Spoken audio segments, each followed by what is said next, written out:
Legend.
Warriors.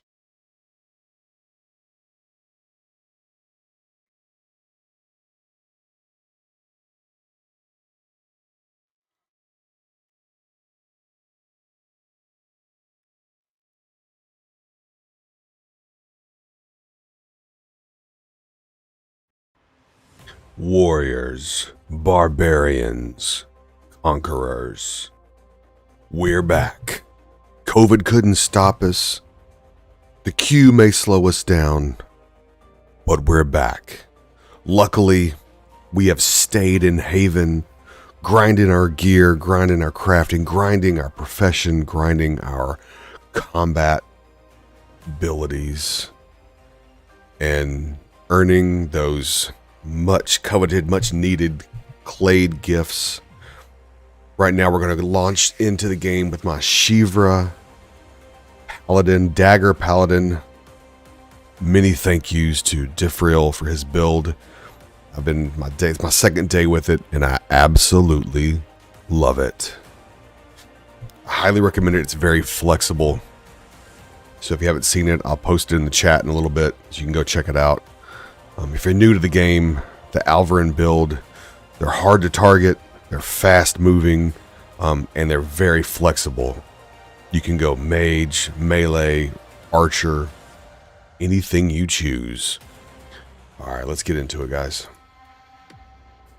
So what we're going to do, if you're new to the game, you haven't seen it before, you start on an island called Haven.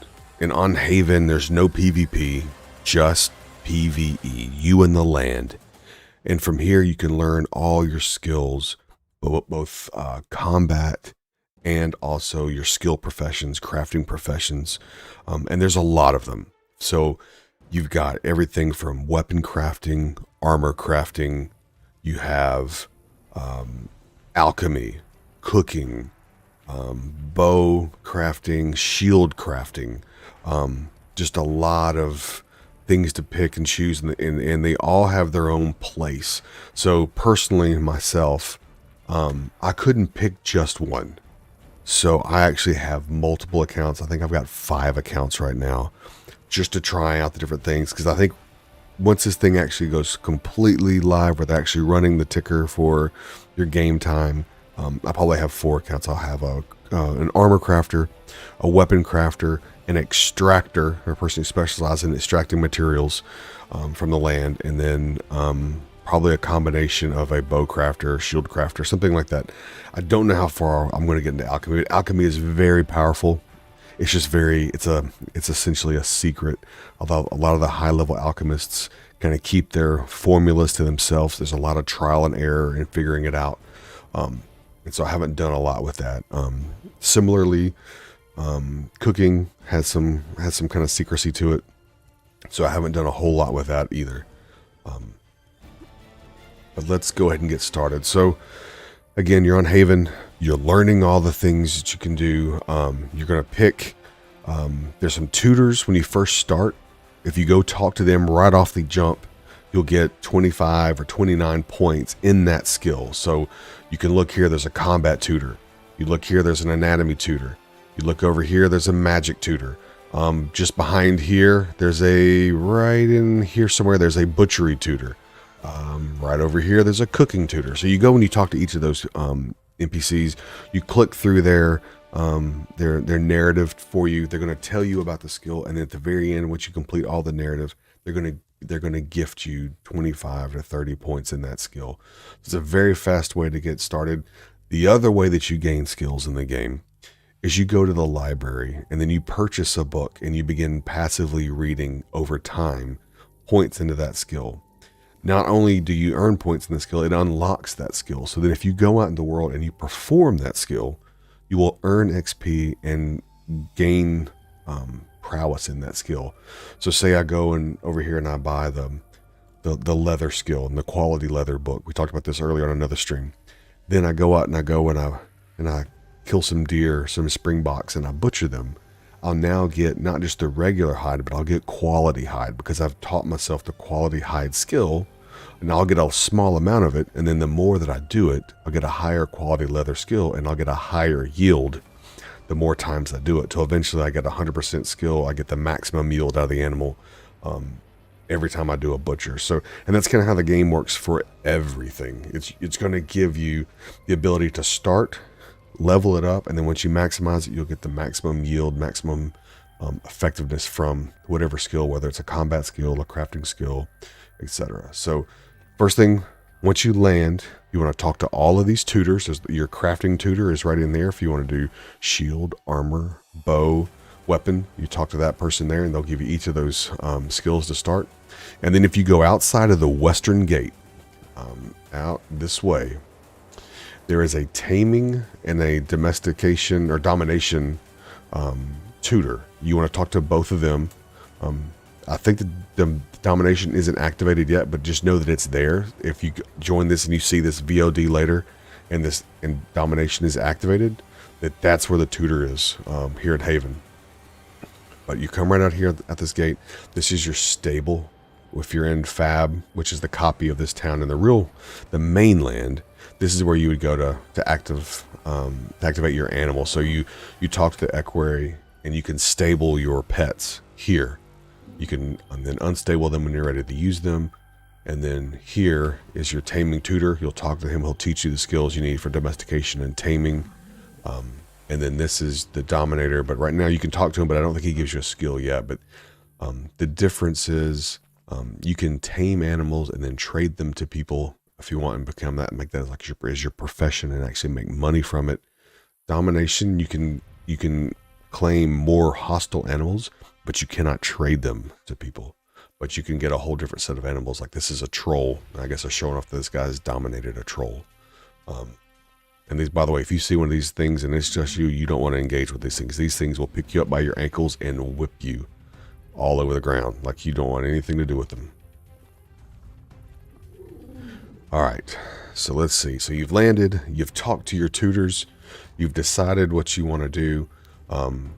So from there, you kind of want to decide, do you want to be, and you've already decided it with your build, but did you want to be a melee fighter or did you want to be a mage?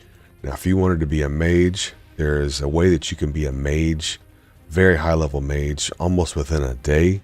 But what you'll do first is you'll go out and you'll earn about 5 gold. You'll come back. You'll buy a series of the magic skill books from the library, which is located in the north side of town. I'll show you that now. And you'll buy those books and then you'll read them. You'll open them for a couple minutes and then close them, or even for a few seconds even. But you'll do it in a certain order so that they all are unlocked there, because some of the skills are cascading. You'll unlock them, and then from there, you can then start performing magic casting, whether it's beneficial or combat casting, it doesn't matter. And you will start gaining those skills. So you would come in here, this is the library, combat librarian, common librarian, crafting librarian, and here's your magic librarian. So here, if you're a mage, you'll come here. You're going to purchase Vitalism, read it, Mental training, read it. Mental offense, read it, and then go back to mental training, and then go and start casting magic. The easiest thing to do is to go and just go to the well, collect a bunch of water, and then you can cast Spurt on yourself. It's just a really low level water damage spell. You can cast it probably 8 or 10 times before you run out of mana. Sit down, regain your mana, stop back up, and do it again. Once your skill gets up to 50 in mental training, you can then come back, pick up mental focus. You'll need a little bit of gold for this. Mental focus, mana regen, and then please come again. Resume the spurt or the self-heal magic again. And before you know it, you can be max level mage and not even have to go fight anything, just from doing just the self-casting magic. So I can show you that real quick. So I run back into town. If this was me and I was starting as a mage, I would run over here, sneak through here real quick, and there's a well in town. And if you look down the well, you can actually pull water out of the well, and then you can use it for magic or cooking or whatever. Let's see. Well, it is... Here it is. Here's the well. You just lean in here, look down. Sure enough, there's water. Hold, you gather. And then you can just cast Spurt. So for my spell, I've got it as level 1. So 1, cast your Spurt, and then you hit the button. I think it's R by default. I've got mine set to E, but then you just cast it on yourself. And if you look down there, you'll start seeing right there, perfect example. Mental offense is increased to 44. So if you want to see if what you're doing is actually gaining anything, then come over here to your magic abilities. You can look in here. We'll look at mental offense. So we just leveled it up. So you see we're 44. We're 6 out of 374. So I'll cast it again. And there, we earn 9 points for one spell cast.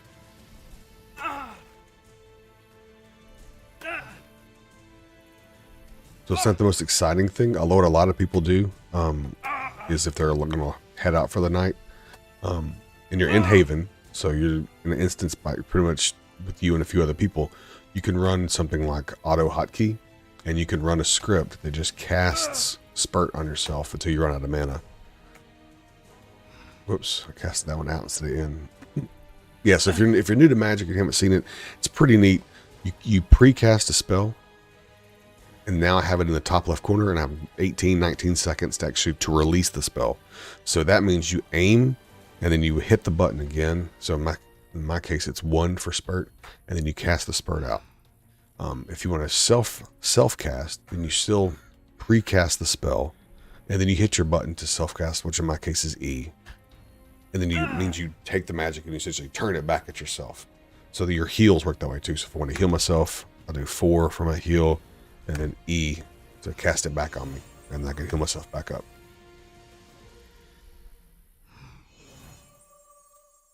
And eventually, so right now there's only two magic skills in the game, or schools I should say, ecumenical and spiritism.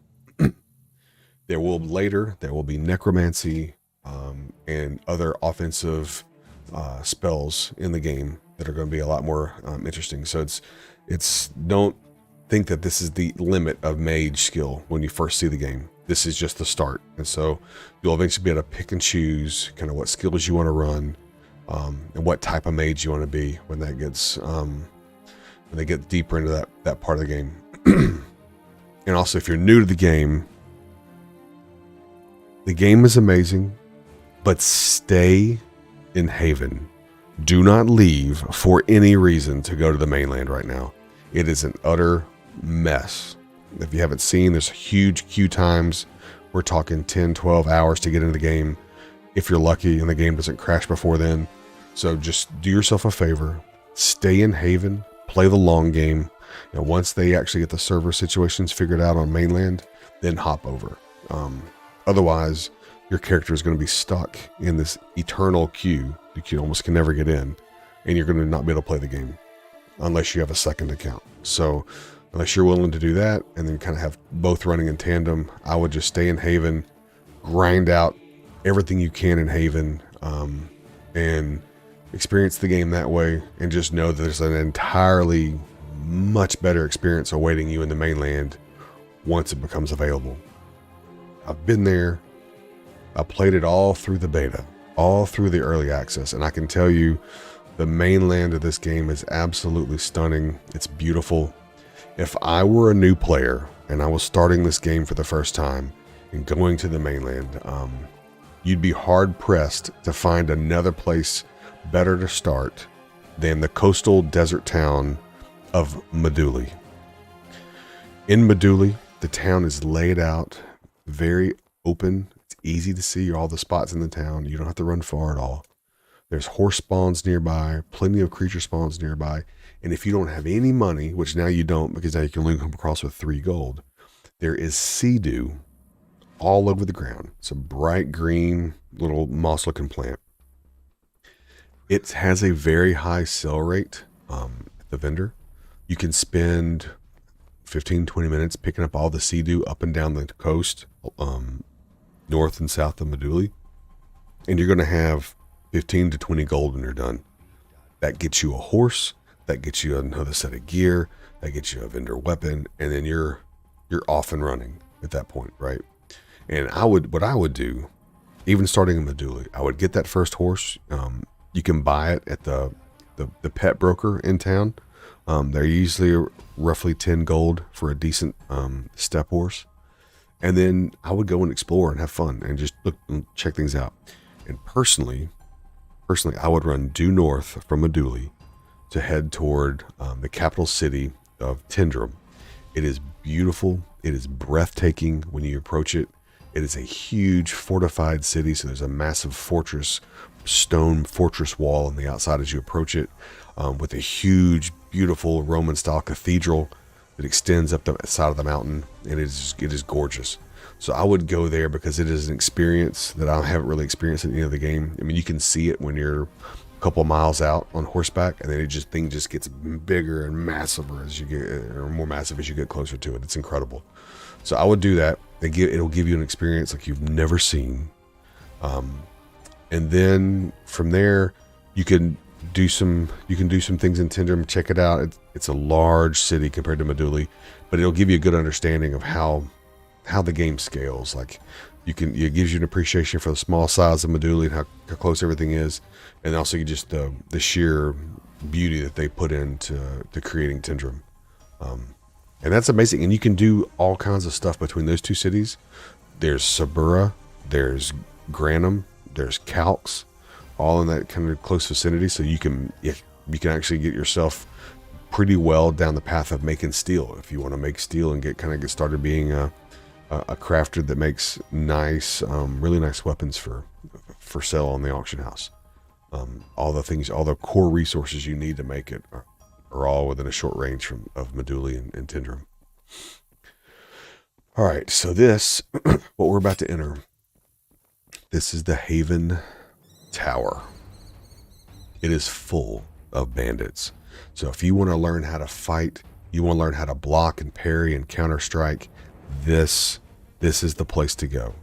These bandits are going to fight like a human in a way, and some of them are going to feint and change direction on you, because this game does have directional combat. So you've got an overhand strike, you've got a thrust strike, you've got a left and a right swing / strike.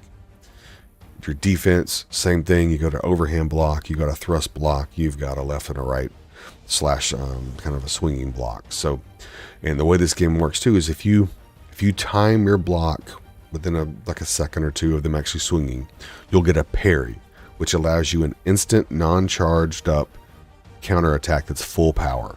Otherwise, you have to hold your attack like this till that circle flashes. You see the flash, and then you release for damage, for full damage.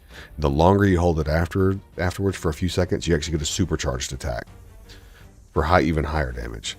But that, you see how long it takes to charge it. Whereas if you just block and then swing, you can get a full damage attack just because of the benefit you get from parrying an attack. So let's go down here and we'll show you how that works. I probably should be running a shield. It makes the blocking just a little bit easier. But I like how fast the dagger is, and I can just usually block pretty well with the dagger. I recommend that you change your blocking. A friend of mine showed me this, and I love it, is they do movement as you're blocking. So If I see a guy and he raises his right arm, so it looks to be to my left, I just block. I can block and step left. If he raises his left arm, which looks like it's on my right hand side, I can step to the right and block. I can step forward and do Q to block, or I can hold back and block for low. So right block, stab, left, stab, down. So she kind of stalled for a second. So it's going to be a block and not a parry because I held her for too long. Up. Oh, she fainted. She fainted left and went up. You can do that as well. There's a feint skill in the game as you get really good at combat. That is how you're going to live and die in PvP. Is with that feint and counter strike. Because you can then fake people out. They think you're going to pop them straight, and instead you can swing left, swing right, or swing overhead and bypass their parry and block. Just daggers. This dagger's weak. I should be hitting it for a lot harder than that. I should be hitting in the 40s. I wonder if this one's got low durability. It's another tip if you're new to the game. Oh my god, what is all this? Oh, I was crafting before I logged off last. That's where all this stuff's coming from. This is all junk. I was just trying to get my skill up. I didn't realize I had all this on me still. I'm gonna drop that real quick, get my weight down. Yo, all right, hold on. OG Link, what's going on, man? Welcome to the channel. Good to see you here, OG Link. You are a true warrior. I appreciate that follow, sir. How are you this evening? Yeah, we're just doing a little combat talk walkthrough here in Haven. We're in the fabled dungeon to try to earn some Clade gift XP. These guys really aren't worth it anymore. They're only 2 points, so it's not even worth the time and the effort putting in. We want to focus on the bandits to get that full 16 points of Clade gift XP. Yo. Yeah, man, it'd be good if they stop by. I know I stream pretty late, you know, so it's a whole different crew that usually rolls in here. All right, let's see. We got a low attack counter. We got a right attack. Got an up attack. Left. That was a block because I held it for too long. Block. Gotcha. She got me. Never got her blocked. All right, there we go. That's more like it. That's how they usually go. 4 or 5 stabs, and they're usually down. There's another one hiding over here. So I think I must have heard them. They ran off. So let's see if I can catch her before she will precast a spurt. See if I can freeze her. So I think I saw a message, but I think either that or she leashed. Sometimes you get to the leash point and they'll run back home. Yeah, okay, cool, we got her. Full charge. Yeah, so those are blocks. I had to hold it for so long. I missed that block. Fainted left.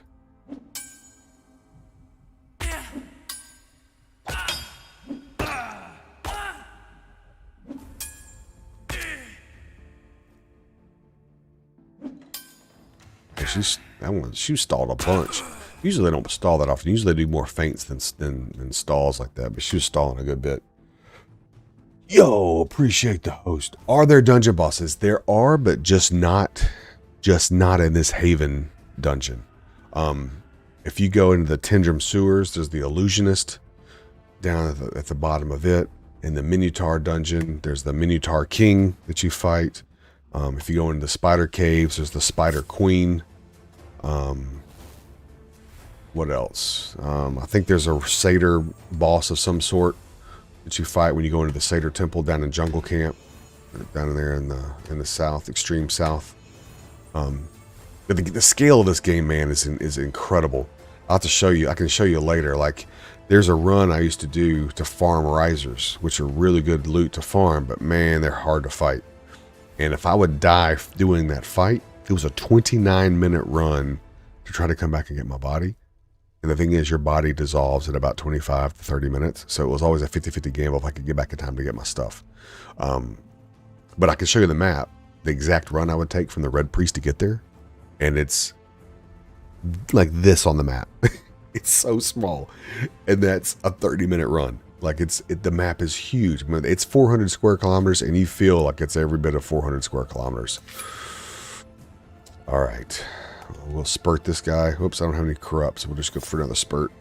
Get his attention, and then we got. Oh, he's froze. So we can hit him with some lightning then. Since he's frozen, let's see. 8. Oh, no cup room. Oh man, that sucks. All right, we'll just stick the dagger him then.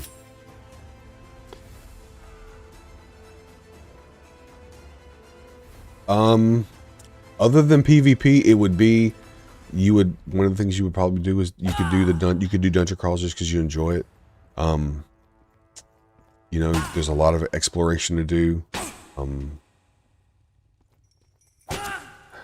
There's not a lot of crafting, like, or not a lot of like gear to acquire that's like custom.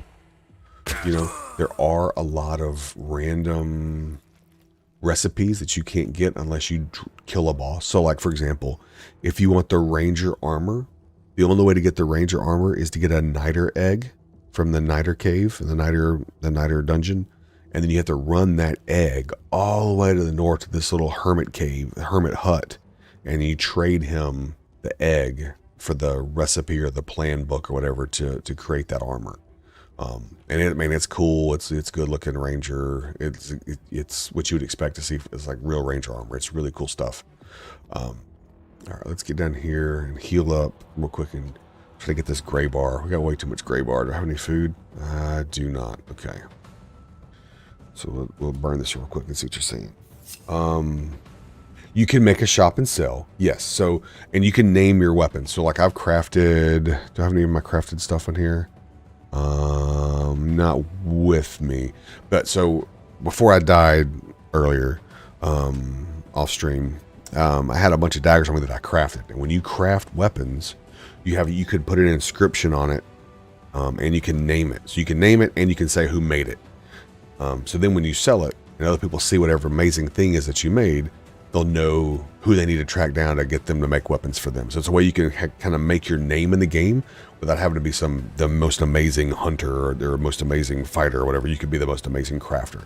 On top of that, they're going to put in an inscription. That's not the word. I think it's imbuing, they called it.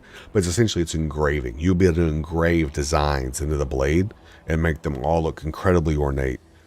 That will be something that you can do. And there's going to be rare materials that you can find that you can craft with that they give items a unique look that you may be the only person that has it. So then you can create weapons that are incredibly unique, that are just, you know, your skill, your ability, which is something really, really neat. Oop. Get the dagger out.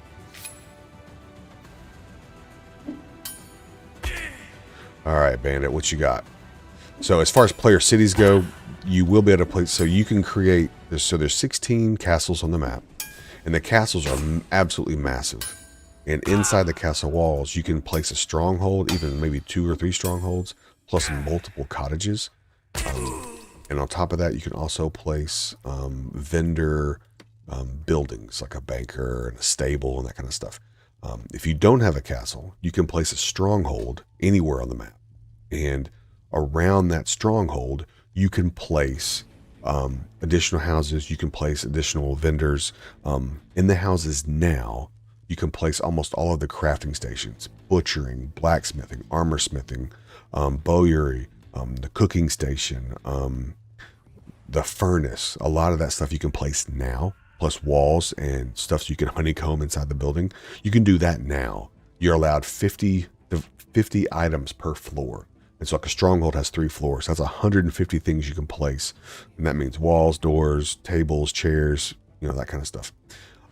What's happening next is when they have the territory control update, you'll be able to place then stables, crushers, grinders, extracting structures, a bank, other NPCs. You can pay NPCs to come be an NPC in your little player village, and then people can interact with that, and then you'll get a tax kickback when people make transactions through those vendors.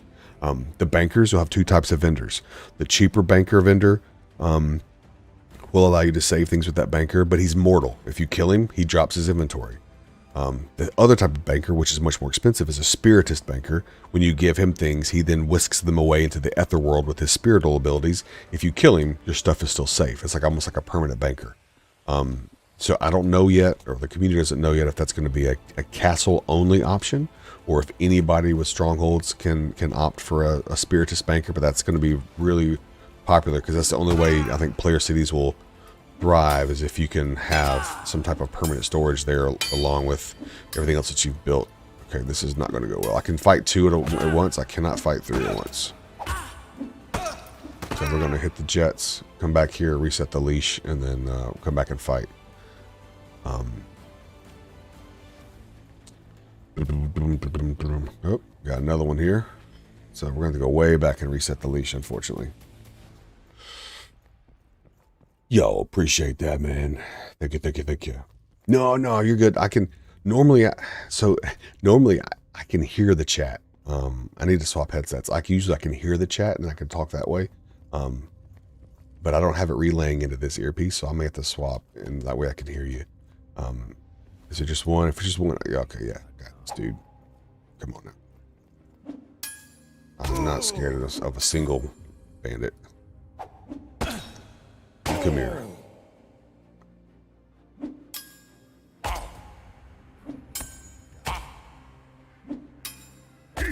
There we go. 51 to the head. That's more like it. All right, get my bandages. Bandage up.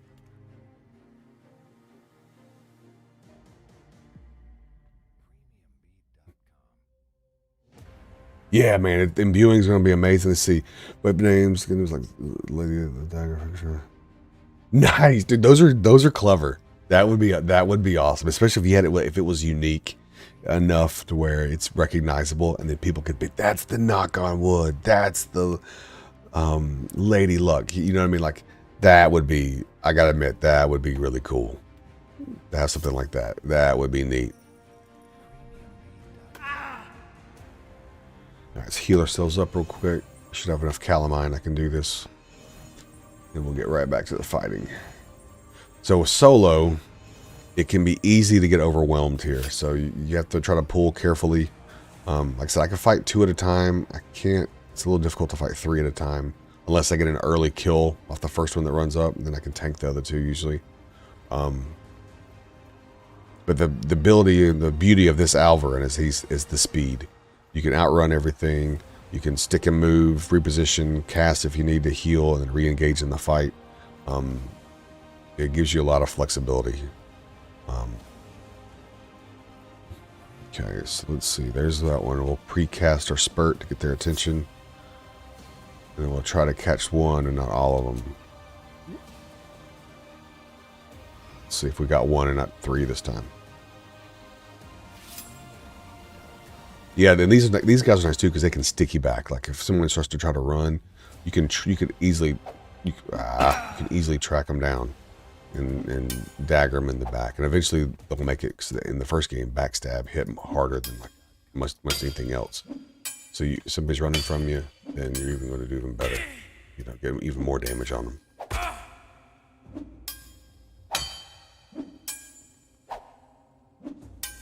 Man, this is like the baddest bandit I've ever fought, man. She's blocking everything.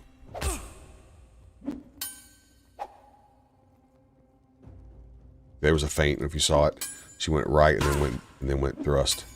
I missed that one. I thought she was gonna feint. Oh, good feint.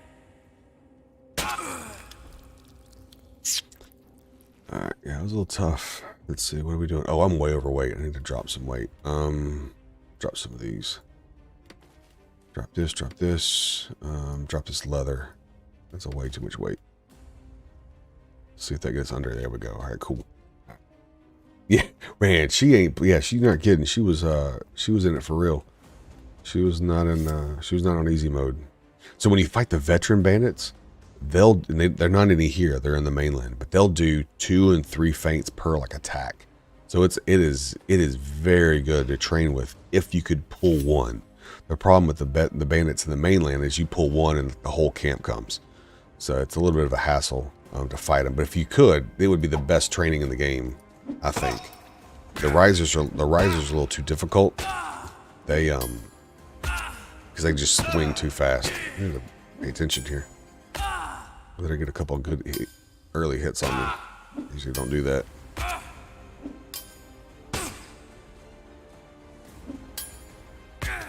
All right, here comes the second one.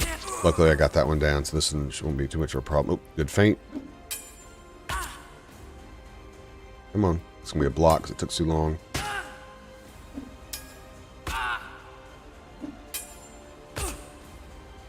Ooh, she almost got me on that feint. And this hit the second one. There we go. All right. Clear. I like those because that keeps the pace up so that I can clear this area before they respawn. So we'll heal up. Am I out of bandages? I'll be damned. Oh, no, I got a bunch. Okay, cool. 5. Let's see. All right. So far, so good. All right. So the plan here is we're going to loot the chests while we're getting our Clade gift XP. So there's one big chest in the water underneath us, and then there's a bunch of them down the hallway. So let's heal up real quick. Probably 7 or 8. It's not many. I've only got 178 health, and she hits me pretty hard when she does hit me. I don't have the full stuff. Now, I will say, now this is neat too. That's a very good question. If I was fighting animals or non-humans, if I have butchered and harvested them and raised my lore with them, then I have higher defense and higher attack because I know the species. So like when you first fight wolves, you don't know anything about them. They hit you really, really hard. Now, once you've killed them a few times, you've butchered them and you've gotten your lore up on them, you actually get a little bit of defense against them, and you get a good bit more damage when you fight them. It's a pretty cool mechanic. It really helps out for things like bears and wolves. Good feint. Come on. I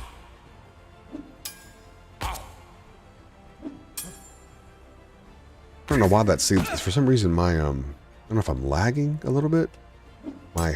So usually as soon as I get that ting, I'm hitting the mouse to stab them. But it's not registering every time. It's kind of weird. I don't know, I have to pay attention to that. Usually it's like it's almost like a muscle, like a reflex. As soon as I get that block, I hit the button to stab. Because like lefty, I've got the thing set to where it's a thrust attack every time. Ooh. This is what I don't want.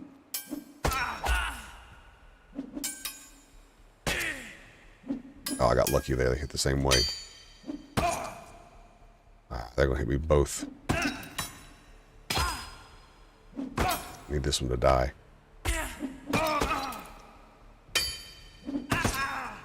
It's not looking good. All right, we're going to jet on that. We're going to jet on that and reset. I got close. If I could have gotten that one down, I would have been okay. But it's just too much damage in that case.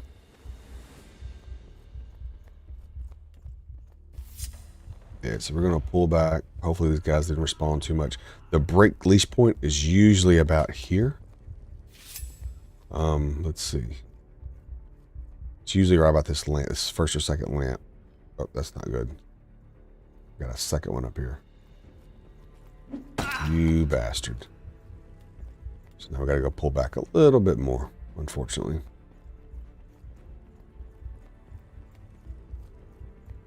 We'll try to go faster this next time through before the whole place respawns. This guy should leash here. Unless there's one in this hallway. And there is. God. I just healed up, man. This dude will chase me all the way out, so I just gotta heal on the stairs as I go. Unfortunately. It's the full retreat. So they ramped it up when they did this last update to increase the Clade gift XP for the bandits. They made their respawn incredibly fast.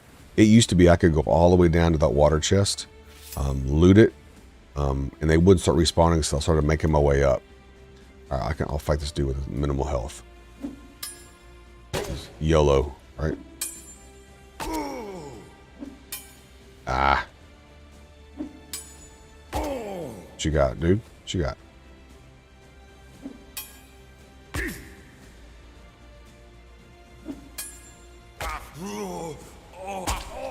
Alright, so we're doing good on weight. We're good on weight. Let's get our heals back up. And we're gonna go right back through. Yeah, it was rough, man. Every time I got to look at the heal off, I caught another axe in the back.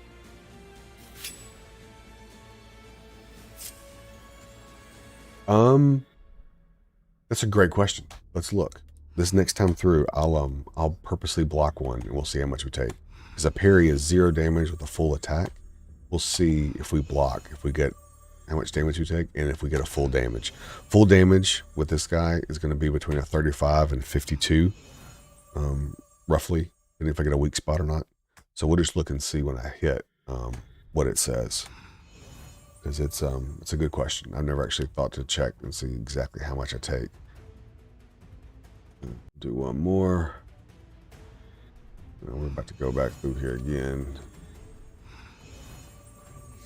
I can't wait to get my nicer daggers. This is just a vendor 1 gold dagger. It's not quite as quick as the other one. The flakestone ones that I was making had about 5 more damage, and were noticeably faster on the blocks and counter swings. And that may be why it feels weird when I'm fighting these things and it's not wanting to, like, I feel like it's registering like I think it should. It could be because of that. The weapon's just not quite as fast. All right. Where are you guys at? We're going to re-engage. 2 shall stand and 1 shall fall. Here you are.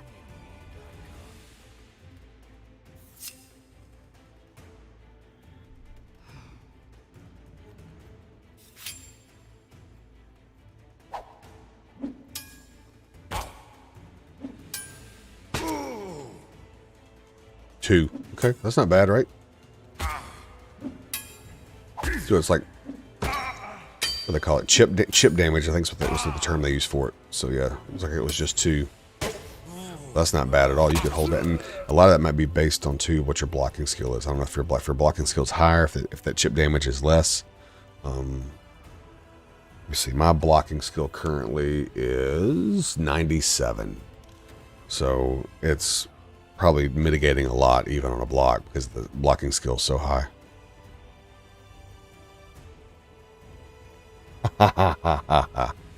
Right? I torment my son sometimes. I'll walk around the house talking like Optimus Prime, and he gets a kick out of it. And then he'll tell me, eventually he'll be like, stop talking like Optimus and just talk like your normal voice, Nana. It's pretty funny. I'm Optimus Prime. I come from Cybertron, searching Hume. Are you Samuel Witwicky? All right, here we go. Jazz, Ironhide, Bumblebee. Were we so different? The humans, there's more to them than meets the eye.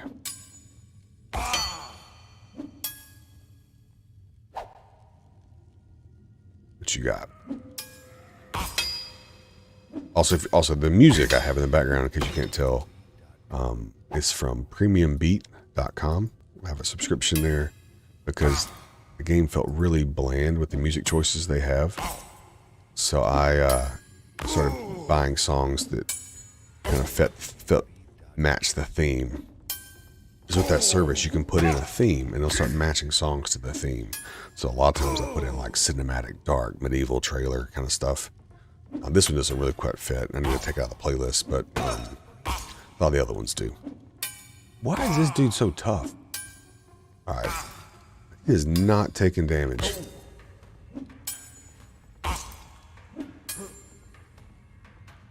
Like it's a whole series of ones. Okay, what's going on here?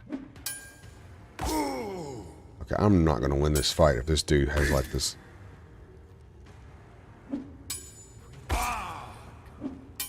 Dude, I'm going to win this fight 1,000 to 1.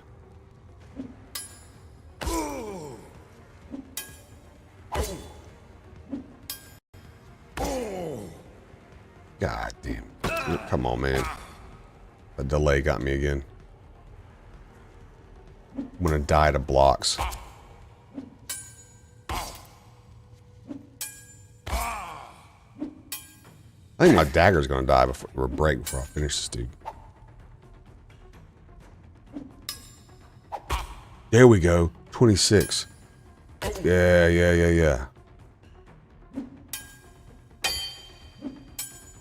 Yeah, get some, bitch. Gonna glitch out on me. Man. Oof. I don't know what that was, but that was a little bit scary. Hitting for 55 ones at a time is a little stressful.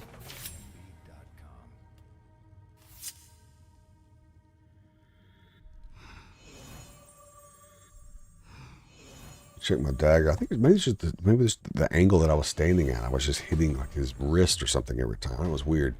Never seen that before. Durability on my dagger is what? 75. Oh yeah, we're good.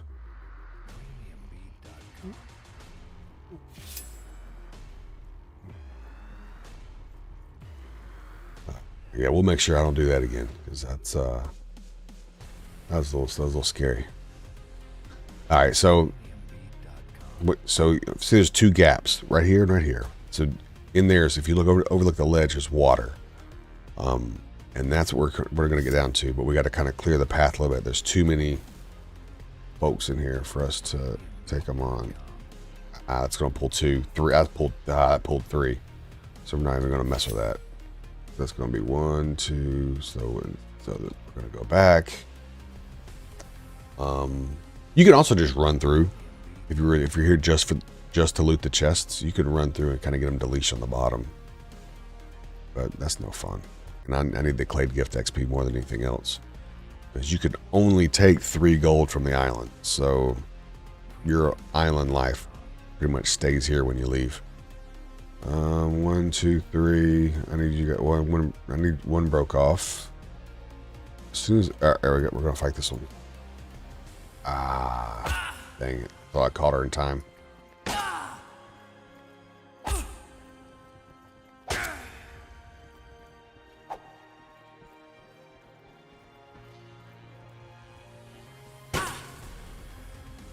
At some point she'll start walking, and my dagger will turn her around.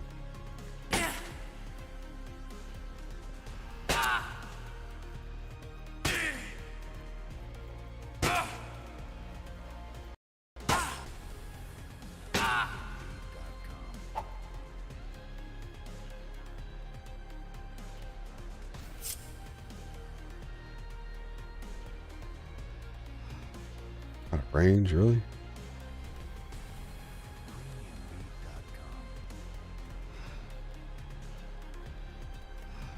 Got 1 that time. That's perfect. All right.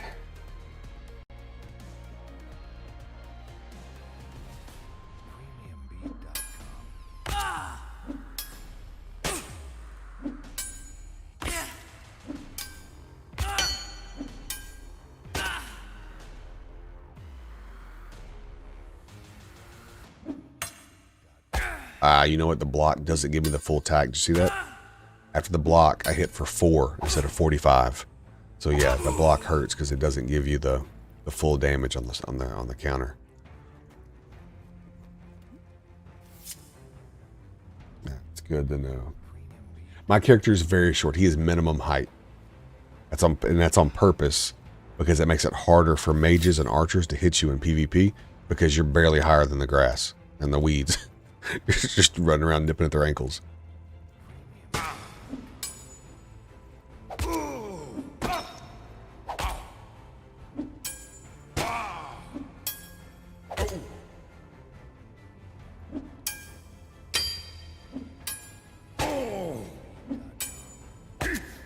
All right.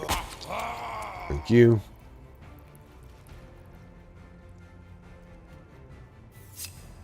Yeah, right. The beastly dwarf, little Alvra, little Shivra elf. Yeah, this is that dagger. This dagger build. So I got like 89 or 90 strength, but I also have like 100 intellect. So I could do spell damage if I wanted to.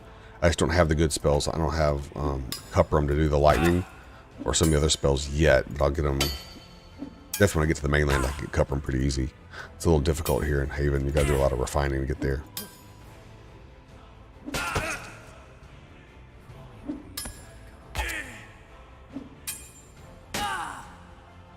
Ah.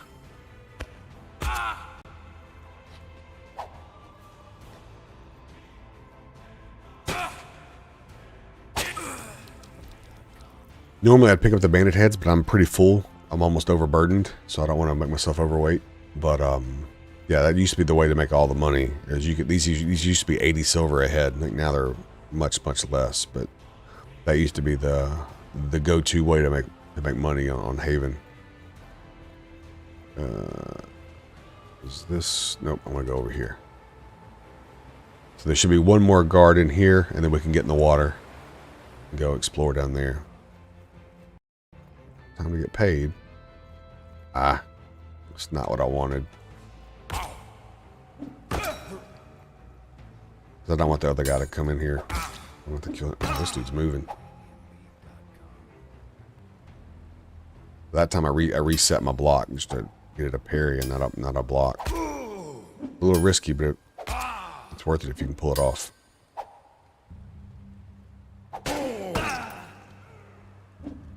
What the? Why are these not hitting?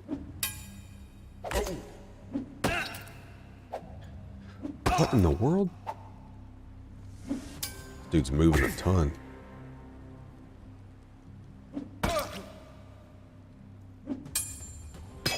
That was weird.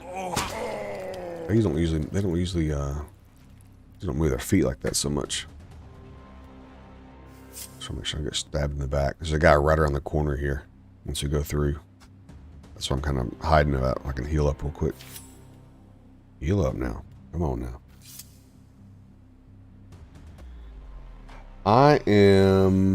No, you know what? I'm not a new affiliate. I just never really set up all my my stuff. So I've got three. I think I've got 3 emotes. I've got one from my old logo, a Van shock, which is just the face of me kind of being shocked, and then I've got the Viking helmet where I'm like, ah. Those are my 3. I need to make some more. I need to spend the time and actually make some more. 'Cause I could have a few.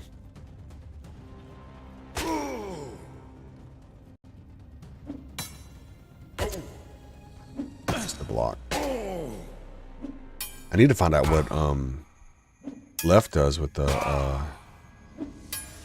how he does those emotes that pop on the screen. That was really cool. I'd never seen that before. That was really cool.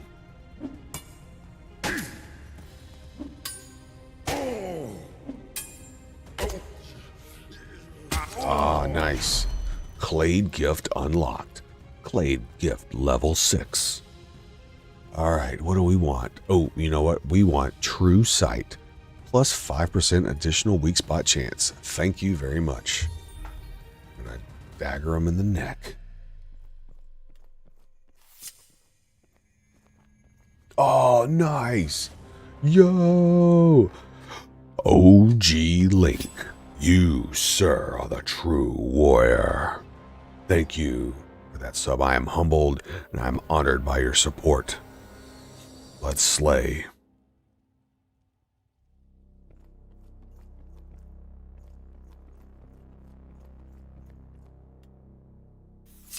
All right, here we go. We're in the water. Absolutely, OG Link. With a warrior by my side, we will never be defeated. And the rest of the land will tremble in fear.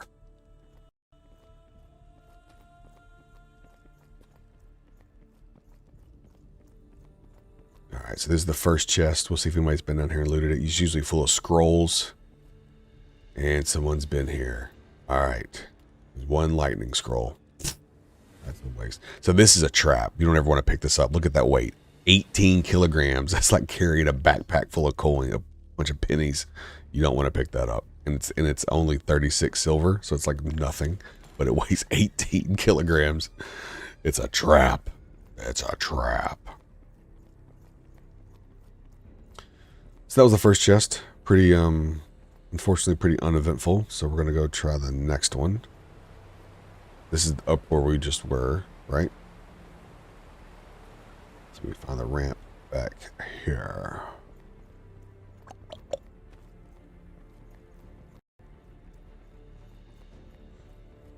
All right, and we'll go proceed to the lower portions now that we're back up here. Get the dagger back out. Which one is it? It's this one. Oh, I don't have my spear either. Oh, that sucks. Okay. See, I died. So last night the server restarted kind of randomly. They said they were going to restart the Maryland server, not the Haven servers, but the Haven servers restarted anyway. And I was in here. I was actually right here. So as soon as I logged in, I had like 50 bandits on me, and it was all she wrote. So I wasn't able actually to come back and get my stuff, unfortunately. 1, 2, 3. Just 2? We'll try 2. Let's just see. No, we're putting the weapon up. That is not the play.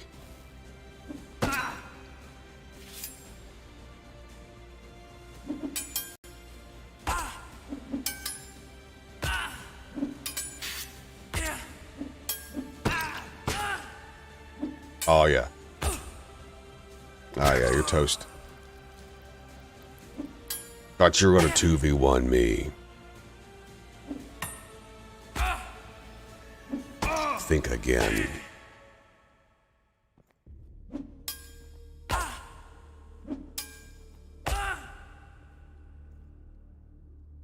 Feints won't help you now.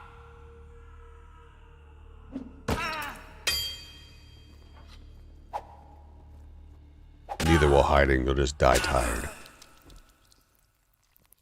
Let's see. Grab this stuff. Grab this. Heal up, and we'll proceed further down. So the opposite hallway there has the staircase that will take you down to the other chests and barrels. Down there, usually you can find some malite, which is a really high-grade material for crafting. It's on par with, it's pretty close to steel, actually, as far as the damage, or even cuprum. So that's what we're kind of hoping to get. And then we take that with us to the mainland once we go over. Alright, there's probably going to be a spawn here. Nothing. Nothing? Oh, good, okay. Now there's usually 1 or 2 guys right around this corner. Let's see. Yep, 2. Oh, good.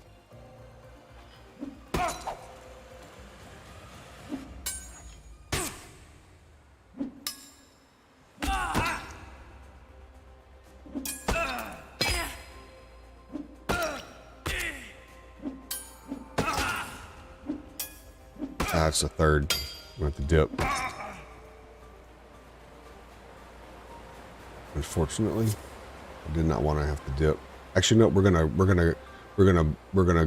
go for it. We're gonna go for the play. We ran them around the road here. We're gonna make the run for it. We're gonna go for the leash spot and fight them off at the leash spot. Let's see. Sometimes you just gotta make a play. Whew. Leash spot up here. I felt inspired by the intense music that we're going to make a play. Let's do it.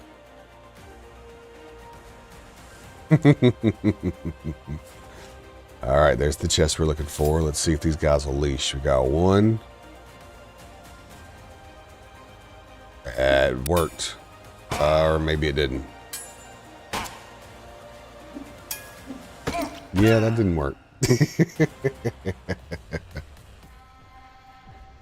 Usually, they will leash, so we're going to kite them.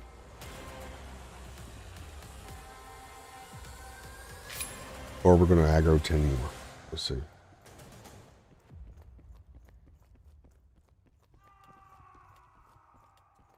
I can get far enough back. Hopefully, a couple of them will leash. I can fight 1-on-2 maybe if I get another heal off here. You gotta stay calm. Use the terrain to your advantage. Stick and move.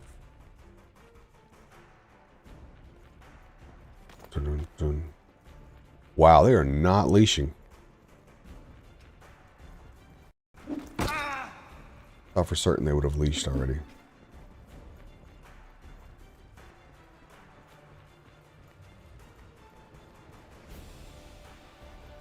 Well, it was a good plan.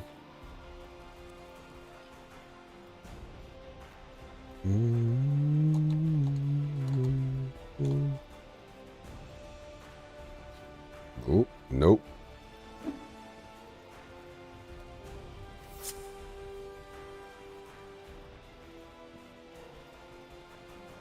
Yeah, we're gonna have to go for the full reset. It was a nice trim. I should have looted that chest and went down there. See what was in there. That would have been the play. So I guess they altered it. It used to be if you get to that chest, half those guys would leash back, and then you would just fight like 1-on-1 or 2-on-1, which is manageable. But 5 is not manageable. And away we go. Live to fight another day.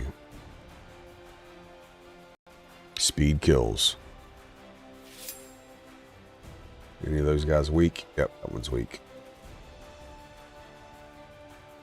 Ah, the one that was weak, leashed.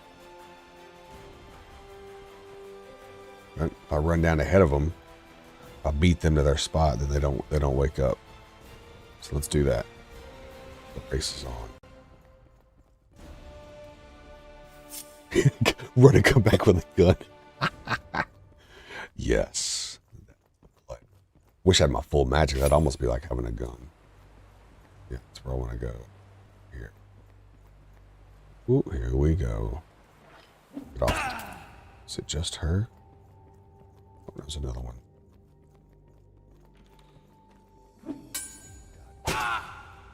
Oh, now I heard a let's do this. Time to roll.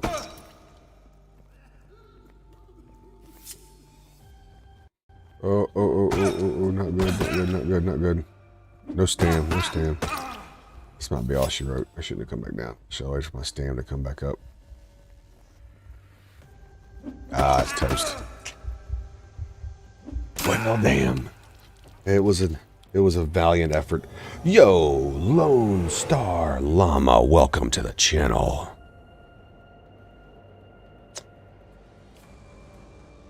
It's alright. Warriors can't live forever. Only legends.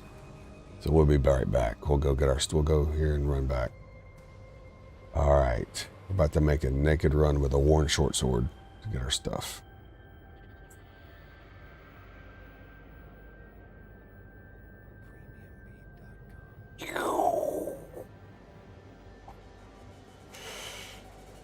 Yeah, so poison will be a thing. That's another nice thing with daggers, is they're going to add poison in a future patch.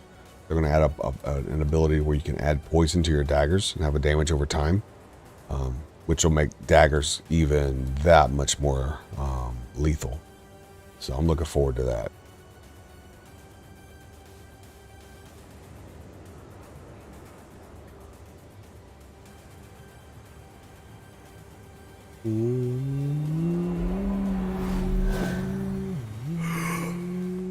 Okay.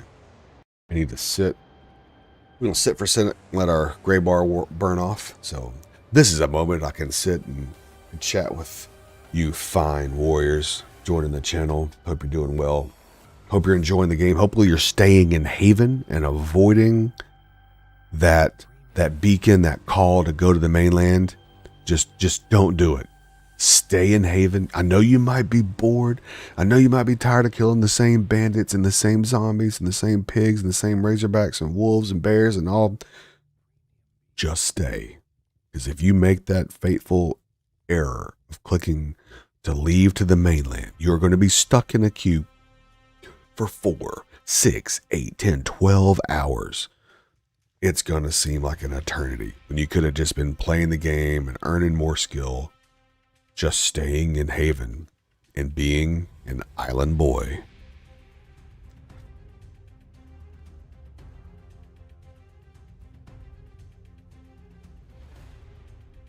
Yes, I love the daggers, but you're right.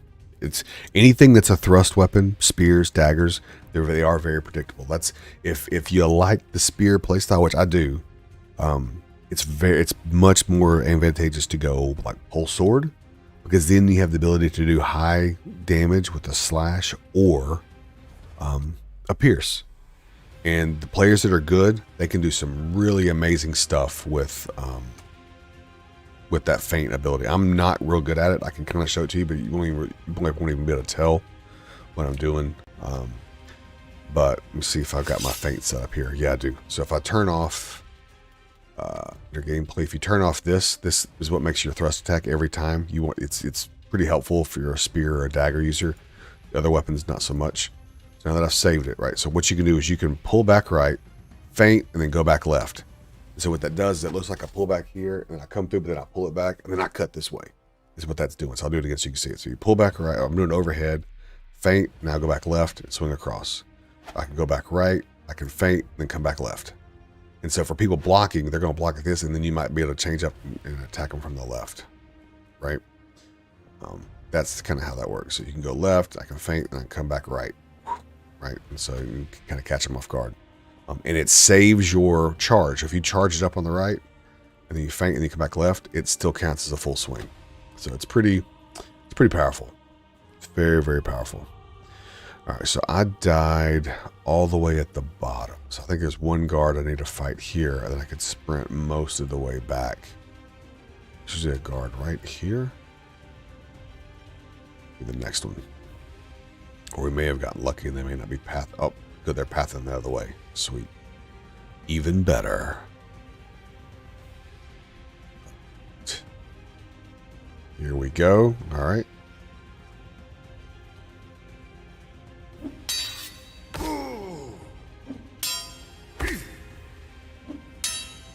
Another trick you can do is if you turn your body, so I'm turning my body, whoops, you don't get handle hits. Because all you have is the blade trailing behind you.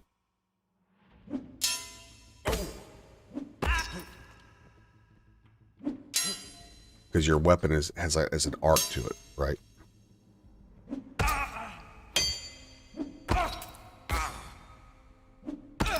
God, this sword sucks.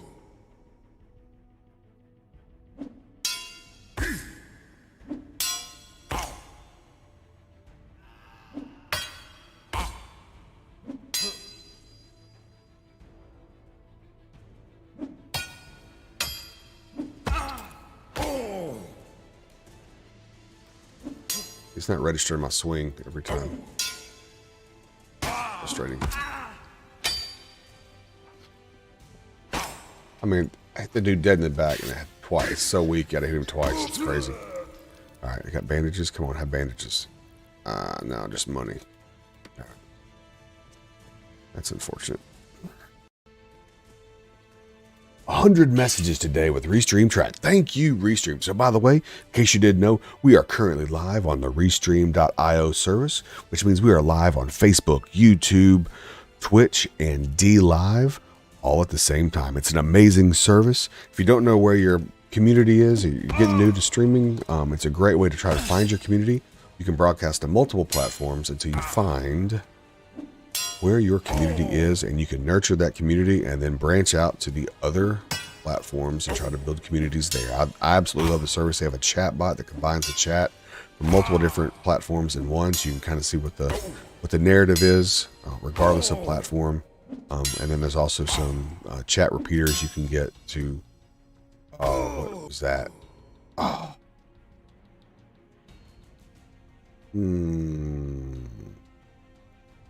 That's going to be a rip. No. No way we survive that.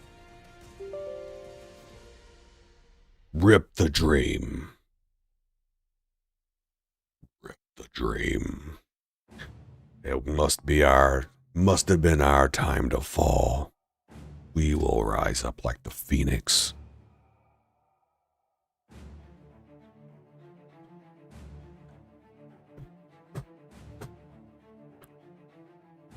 Yes. Yes, we will. We will rise. Davy Gravy, welcome to the channel. I know, right? Unfortunate, we will be right back. Don't you worry. Don't you go anywhere. We will be back living the island boy life, back on Haven, slaying bandits. Though we may be naked at the priest, we will go back and grab our stuff. So now we're going to have to make a dead run for our gear. There's our Alvarin. Looks mighty different without all his gear on. All right, here we go. So we probably got maybe 10 minutes left. If that, you only have about 25 minutes to reclaim your gear when you drop it. So we're just going to go on a dead run to try and reset the gear. If nothing else. That means we're just going to pick up the bag, grab what we can. If we die, that's fine, because at least we've reset the timer.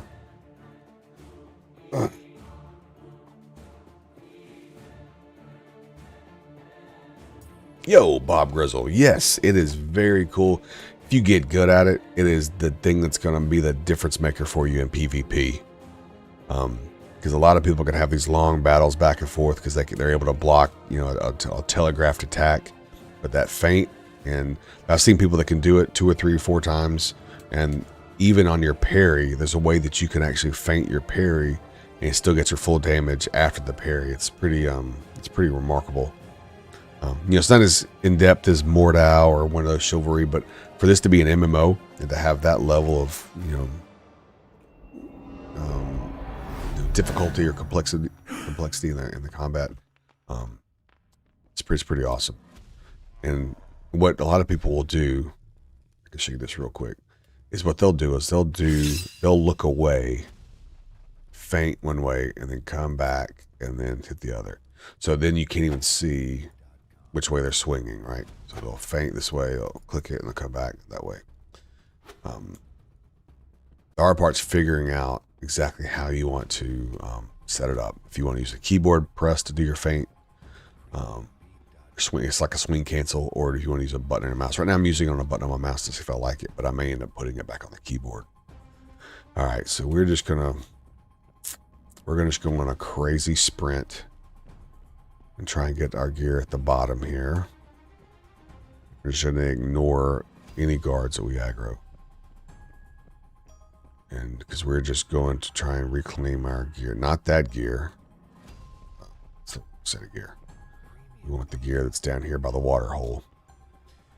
Here we go. Yeah, man. The queue time is absolutely brutal.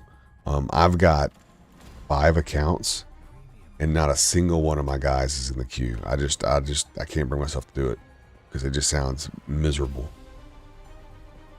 But I do have GeForce Now. I do have Shadow Gaming Cloud as well, and both of those services work amazing for playing the game and having it stream to your PC, especially if a PC that's older that's having a hard time struggling with the graphics load of this game. Those services do a really nice job. Man, I don't want to fight this dude with this stupid thing. All right, I think our body's over here. That guy's turned backwards.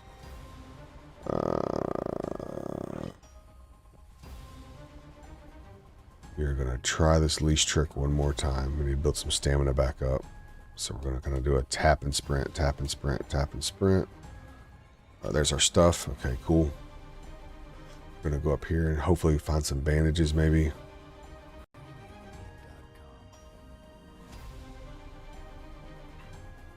Bandages would be great. Nothing. That's not ideal. Oh, this time they leashed. Dang. See, why didn't they leash last time? I had 6 of them chasing us and none of them leashed. And now that time that dude leashed. All right. All right. We'll take it. Let's go here. If it lets it disappeared on us. That is clutch. There's gonna be guards here soon.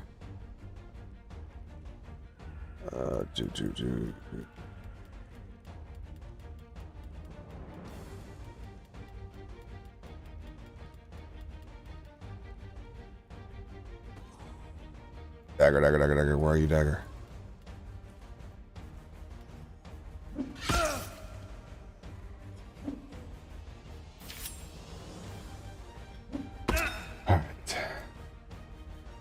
Alright, so we got a sprint. Get down here, get my bandages back out.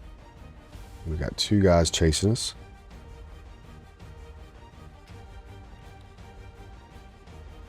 Ourselves a little bit of time here, get our bandage situation sorted out. Pop a bandage.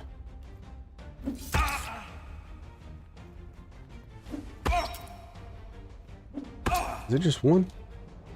Oh yeah, we're okay. Ah, you know what? I changed my attack earlier. Remember for that sword? So now I'm not thrusting every time. That sucks. It's alright.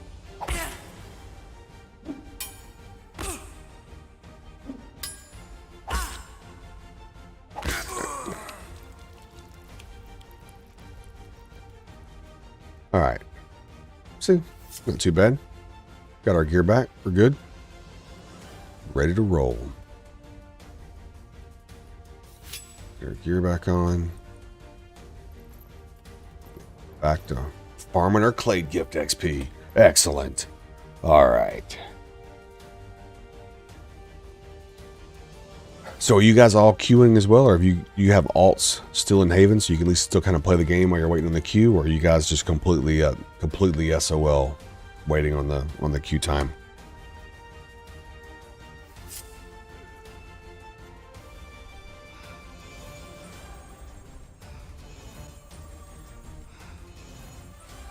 Also, if you're still on Haven, these chests are absolutely worth coming down here and checking out. I've found 50 to 100 units of malite in them multiple times. Of course, now it's empty, but a lot of times they're not empty. And they have malite, cuprum, and a few other things. Nice crafting resources, high damage resources. Like for daggers, cuprum and malite are really, really nice for piercing damage. This one usually has bread in it. Nope, it's empty. So someone's been here and cleared out all of these. So we'll just go back to roasting these bandits.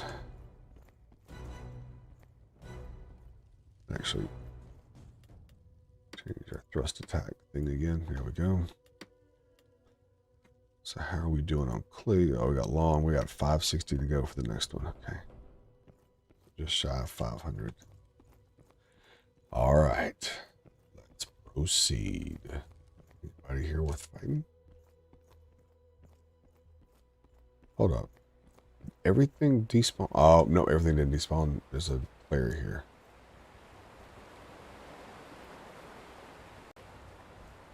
Who's hunting months?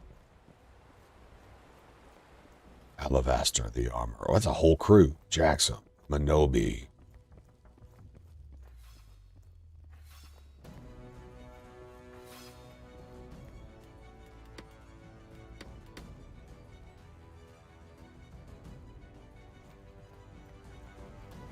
Hail, warriors.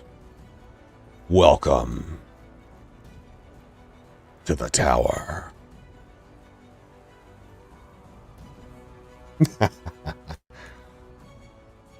Wait, Bob, you're in queue but trying to go to Haven?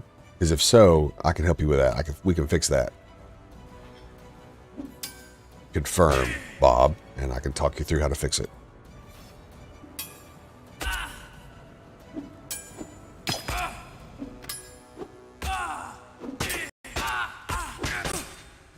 Great to see you, warriors. Appreciate the help. Good luck with your Clade gift XP. Right, we're going to head out and farm some other spots, or maybe even just hop instances, because those 3 will clean out everything. So we will move on. Let's see what else we can find. Oh, wait, look at this dude. Oh, come on. We're in a fight, man. Why are you taking so long?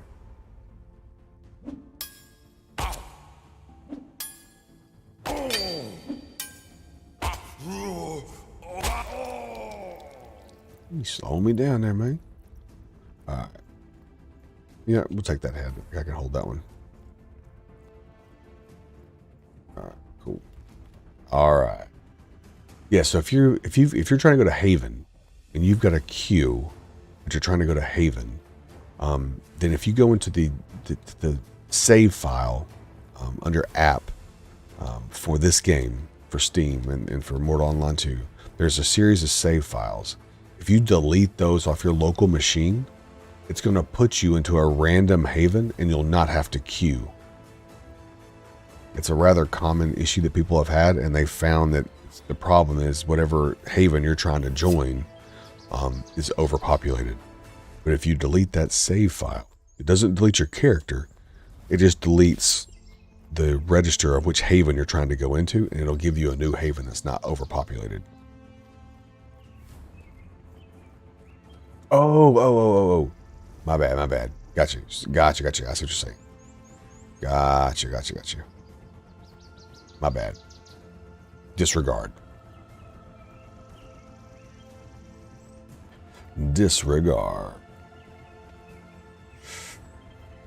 Man. So, if the tower gets overrun, you can always come out here and farm these 2 ruins. It's also a good source for Clade gift XP. There's also a chest and an urn at this one, and a chest at the one. So you can kind of see it. So right there is the first ruin, and then right there, actually tip of the dagger. See where I'm pointing? You can kind of see it right there, or where this little pointer is. Right there is the other ruin. So you can go here. There's like 6 or 7 bandits here. You can kill them, and then you can run up and actually I need some wolf brush to eat real quick.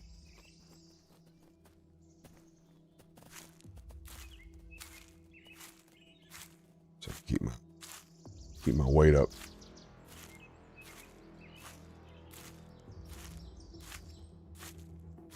That is one thing I need to sit down and actually to learn. Is I need to learn the cooking, a couple of the good cooking recipes of spelt and some of the other things to make sure I make some good fatty food to keep my weight up. That is one thing that I have not really followed through on is the cooking portion of the game. All right, heal up real quick. Sit down, burn off this gray bar real quick.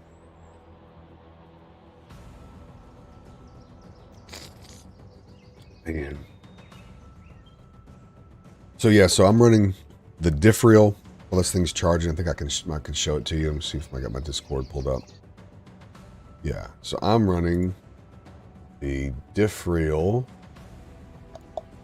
dagger build. So if you go to Steam or you go to Google and you search for diff reel dagger paladin build, and it's a Shiva build, it'll take you to this page, and he has done a beautiful job of outlining how to play this type of character.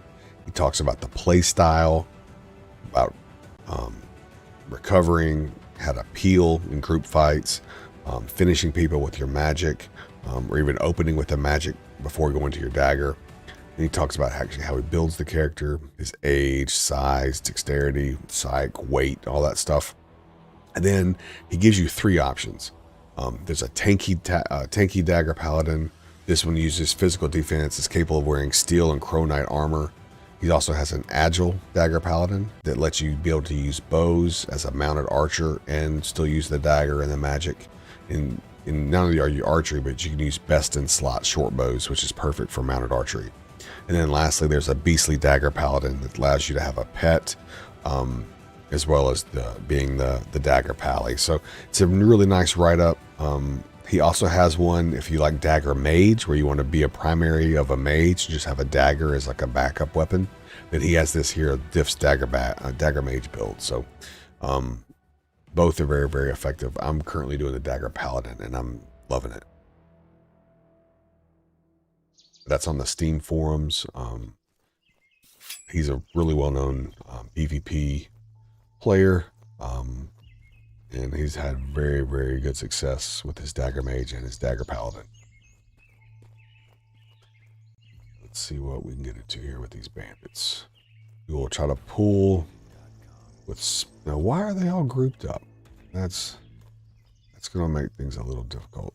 We're going to use spurt and try to separate them out, peel them a little bit if we can. still really close together.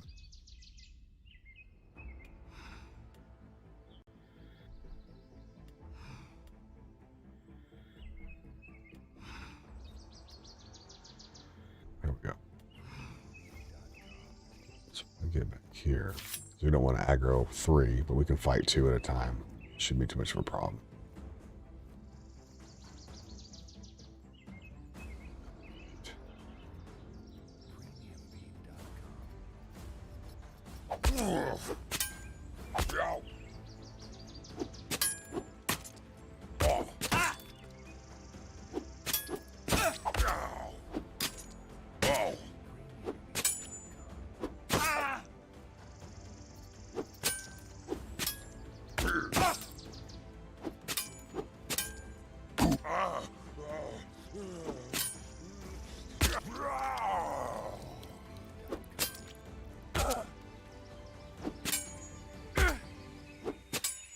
I missed the block.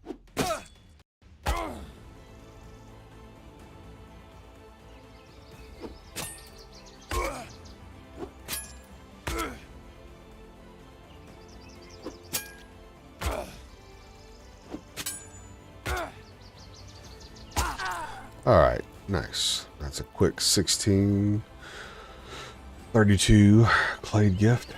Take it. Took very little damage, just about what is that? 16 damage in that fight. Take that.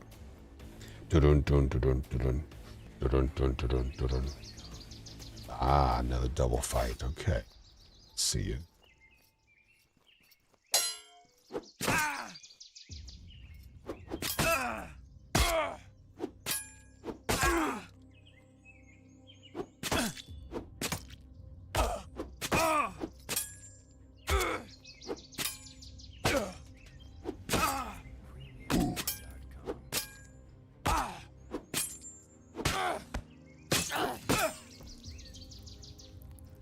That was a little bit harder. They weren't quite swinging separate enough to avoid the taking damage from one. Usually if you get them staggered a little bit, you can block both of them and then pop them. That's good though, because at least I can blow through these faster than run up to the next camp before that group comes out. Heal up real quick. All right.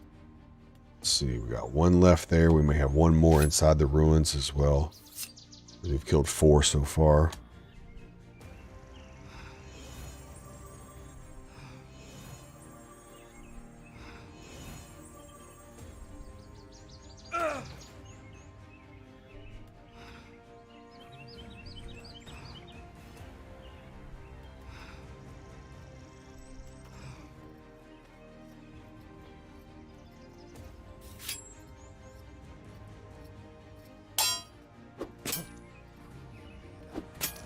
What?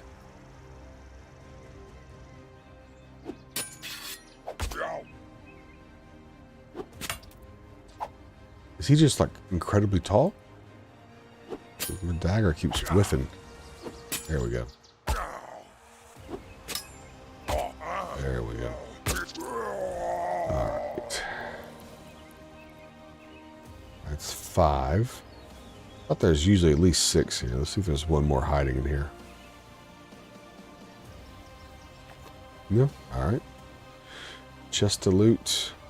Silver. Calamine. Coal. Sulfur. Alright. Not bad. And the urn. Energies and more calamine. Nice. Take it. And we will head to the next ruin. All right.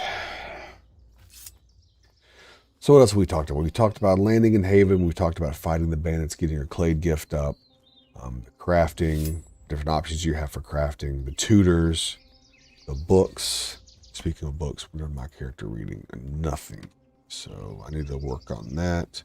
So we head back into town. I need to grab, I think I'll get a Flakestone book. Try to level up Flakestone so I can do some Flakestone weapons next for some more, a bit more damage. L.A. Kaylee, welcome. Welcome to the channel. Glad to have you here. Hope you're doing well. Hopefully you're not stuck in the queue like a lot of the community and you're still in Haven, living that island life, working on your skills and your professions, and waiting for the day that they tell you it's all clear and we can all travel to Maryland, to Nave, to the main continent of this game. Because I can tell you, if you haven't seen it, it is absolutely beautiful. The sights, the sounds, the scale. I mean, this is an island and it looks huge, but it's nothing compared to what you'll see. You could ride for hours before you see that, to go ocean to ocean when you're on the mainland. It's beautiful. Morin Kerr is amazing. Tindrum is incredible. I recommend all new players to go to Meduli first. It's a small little coastal desert town, laid out very well, nice and open. It's easy to see where everything is. Horse spawns are nearby, plenty of resources, and there's sea dew all over the ground. You can pick it up, and within 15 or 20 minutes, you'll have enough sea dew to sell at the vendor to make probably 15 to 20 gold, and that gets you well on your way. You can buy horses there at the pet broker that other players have sold for about 10 gold, and then you can be good on your horse, and then you can actually go and take a trip up to Tindrum, which I highly recommend, because that approach on horseback is absolutely stunning. It's a huge fortified capital city with a giant Roman-style cathedral that goes all the way up the mountain behind the fortress. It's just beautiful. If you've seen any of the footage of the game in early access, they did a big 300 player fight outside the city walls of Tindrum, and it was incredible. All right, so there we go. But you can do a lot of things in Meduli. There's tons of Sabura there. So with that Sabura, you can get a lot of cup rum and other kind of metals. And then if you mix the Sabura with calx, it's not too far away in the Granum, you can actually get your process started in learning how to make steel, which is highly, highly coveted for weapons.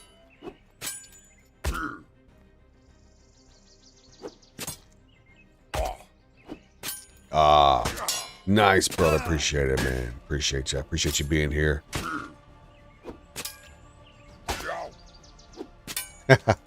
Thanks, man. I appreciate you, OG. You've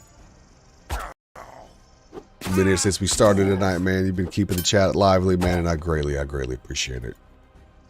Just trying to share the knowledge, man. I absolutely love this game. I played a good bit of the first one, and I've been just incredibly happy to be back in the second one. And so much so that I'm just wanted to try to have positive vibes, fun vibes, and just showing what all this game can do, and you know, hope other people pick it up and try it, and hope they have this amazing experience that I've had. And I'm hoping beyond all hope that they get the server side stuff sorted out so that we can all go to the mainland and have a blast creating our own legend and making our own story. All right, we got 2 bandits coming in hot. And I got a dagger for them.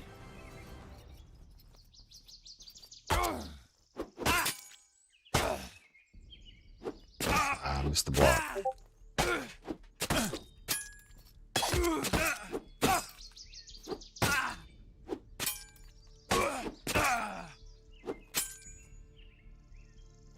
Come on, really?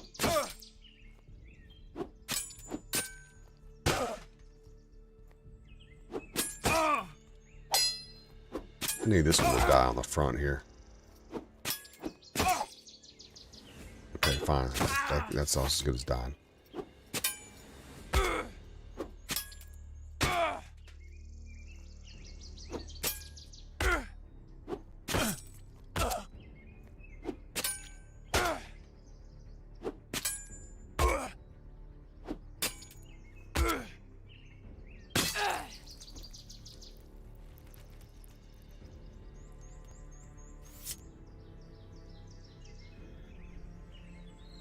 Yeah, man, I appreciate you saying that, man. Absolutely.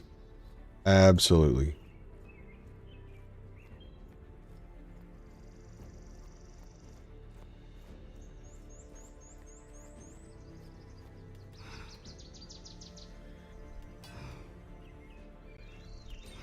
What? That didn't count? Come on now.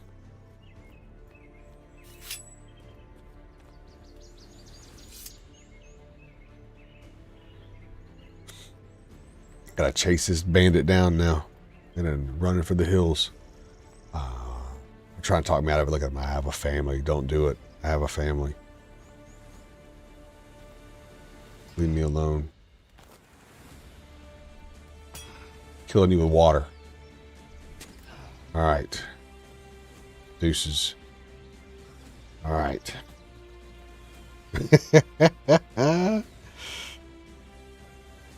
So they said in a previous stream, I'm not sure if you've seen these, OG, but every Thursday the CEO does a broadcast on Twitch, usually for a couple of hours, answering questions from the community, displaying the stuff that they've been working on during the beta and the early access, and talking about their roadmap for release and post-release. And in those, he has talked about that they are going to add a execution or a fatality. That's why they go to that. They call it the mercy mode. So sometimes when you're fighting them, when you see them kind of lurch over and they're not quite dead yet, they're in that kind of almost knocked out state. That is where at some point we will be able to execute fatalities on mercied enemies, or with mercied animals. You can that's your opportunity to try and tame them. Reduces their resistance to taming. So that is on the table to be released in the not so distant future. Let's do this. If I can see where you are, we will. There you are.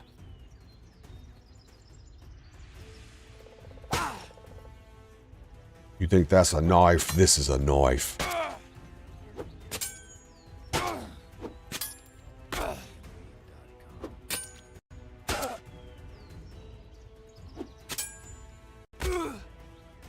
All right. Those bandages. What's in here? Small, rough Almandin. What? Where did you come from? It doesn't matter where you came from.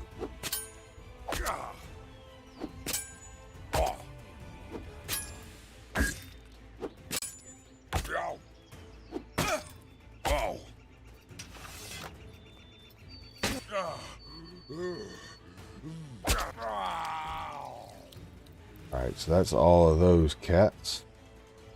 We'll see if any of these guys respawn. Left D, welcome to the channel. Great to see you, man. You had an amazing stream today. I had a blast being in there and trying to share whatever knowledge I can to help you guys have the most amazing experience you've ever wanted in a game, and making your legacy known on Haven before you hit the mainland. So I'm glad I could help out, and glad you're loving the game, and you got your crew with you, man. That was incredible. It's good watching you guys go to work today, putting in that time, getting those Clade gift XP points.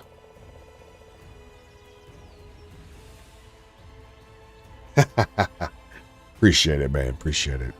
Yeah, we were grinding inside the tower, and a crew of 3 guys came rolling through and kind of mopped everything up. So we came out here to kill the 2 ruins, and then I thought I'd sneak back in there and see if maybe they've cleared out of the tower and we can get back to grinding our own points again. But yeah, we've been talking about crafting. We talk about professions and where to go when you get back into the mainland. You know, just kind of some decisions to make. I think we talked about it a little bit, but I highly recommend Meduli as a starting town. It's beautiful. It's a coastal village, kind of like on the coast like this, but it's all desert.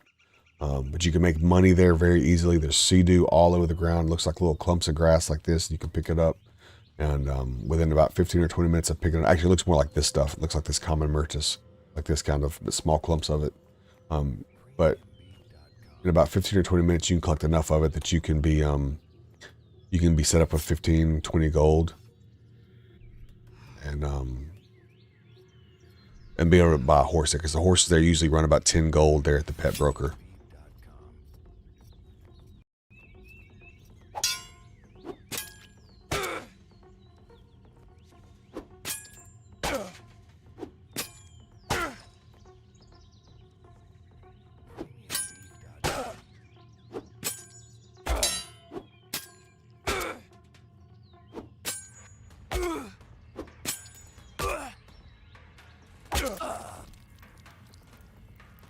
Alright, let's see.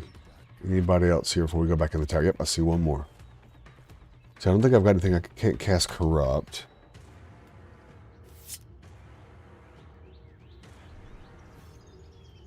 Yeah, I wish I could show you the rest of the stuff. I might could pull up some old stuff and show you some of the old footage, because man, there was some cool stuff.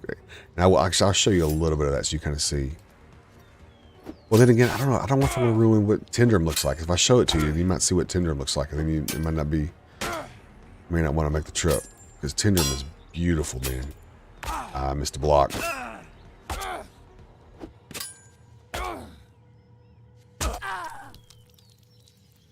Alright. Alright, so let's see. This thing won't be respawned yet.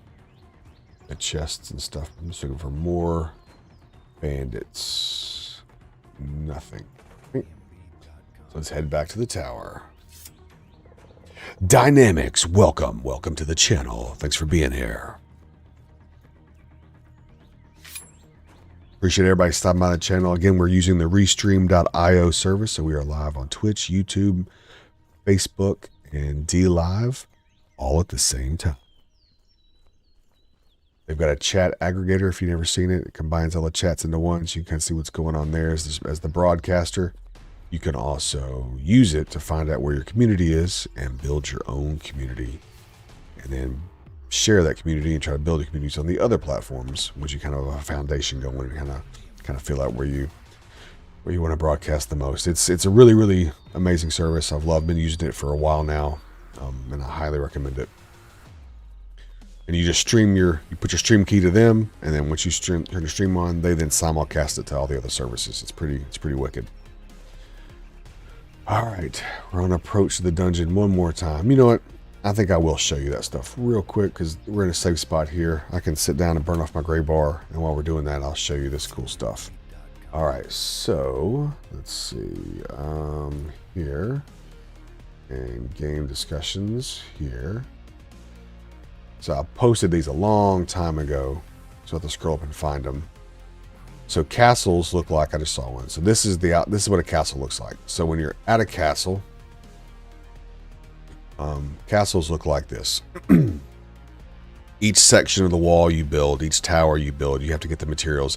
This is the view of the mainland. This is just one portion of it, but there's a whole other section of here that you can't see. It extends it's usually about 2 of these courtyards is the castle. There's also an inner keep that you can't see, which is back here. But there's 16 of these on the map. There's a riser camp right there, if you wonder what that little campsite is.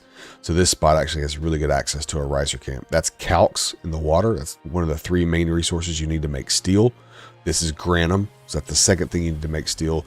The only thing you're missing here is sabura, and there's little tiny rocks of sabura around here, half nodes.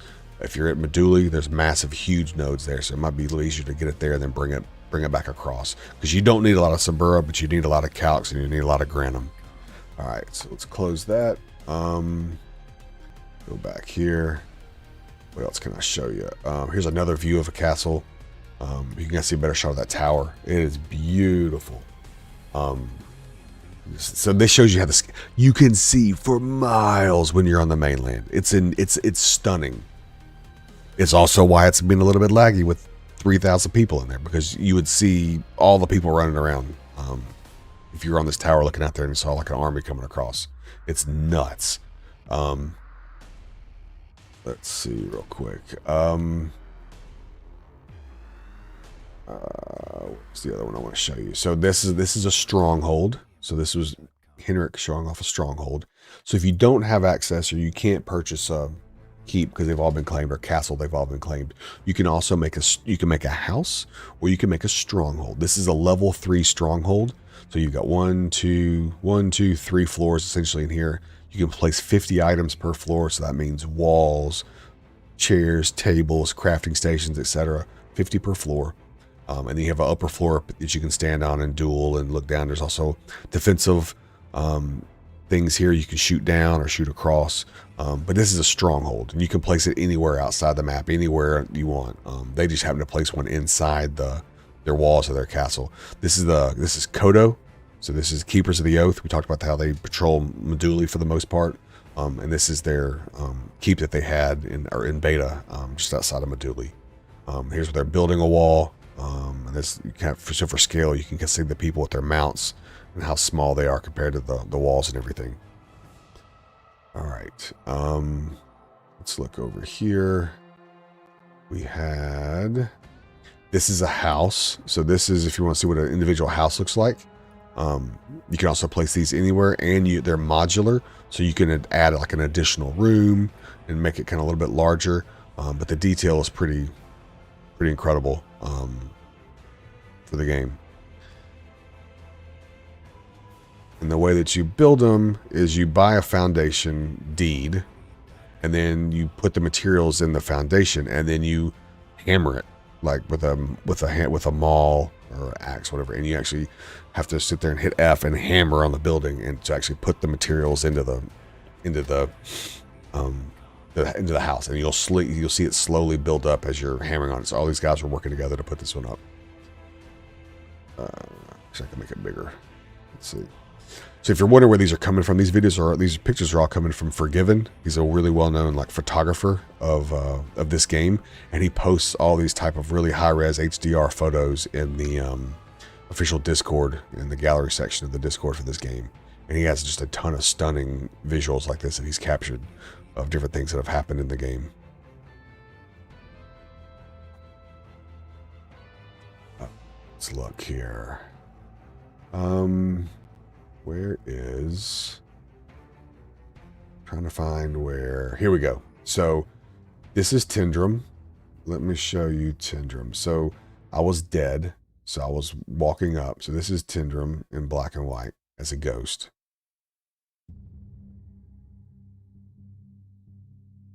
Yo, my man, Slut Magic is in the house, everybody. This is the greatest warrior, the greatest hunter in all of Knave, Slut Magic. And he's here live in the channel. If you got any questions about how to be a Beastmaster, Tamer, Hunter, that is the man to ask. That is the warrior you want advising you right there, Slut Magic. Welcome, Slut Magic. How you doing, my man? So so what you're seeing here on the screen, I was as a ghost, but this was me on approach to Tindrum. So you can see the scale of the city. So here's the little road. Here's the different gates to get in and out. It is absolutely massive. This is the gladiator arena. You can go in and duel. It's stunning. So then outside of the city, they had a 300 player fight as part of a filming of a large scale battle for the trailer. And that looked like this.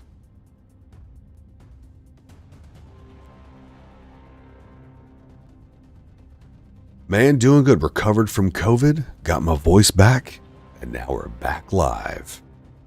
And this was the beginning of that fight. They had everybody line up to kind of show off their mounts. So you can see you've got Campodons, different sizes. You've got horses. That's a desert horse. You got a steppe horse here. It's like somebody brought a turtle. You know, all kinds of different pets and mounts here. And this is the actual city. This is the outer wall, the fortifications of Tindrum. Here you see the cathedral and everything cascading up the mountain. It is absolutely stunning.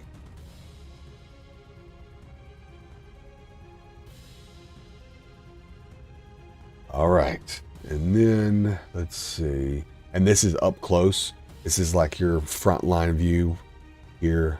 So you can just see the detail. I mean, even in this is stunning that you can have this level of detail in a game with that many players. I mean, look at that detail. You can see like the skin, striations on the skin here of the pig. You can see all the different ridges and lines in the armor and everything. It's remarkable.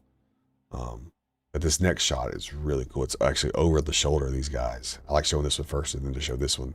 This is like a scene out of Braveheart or Vikings or something.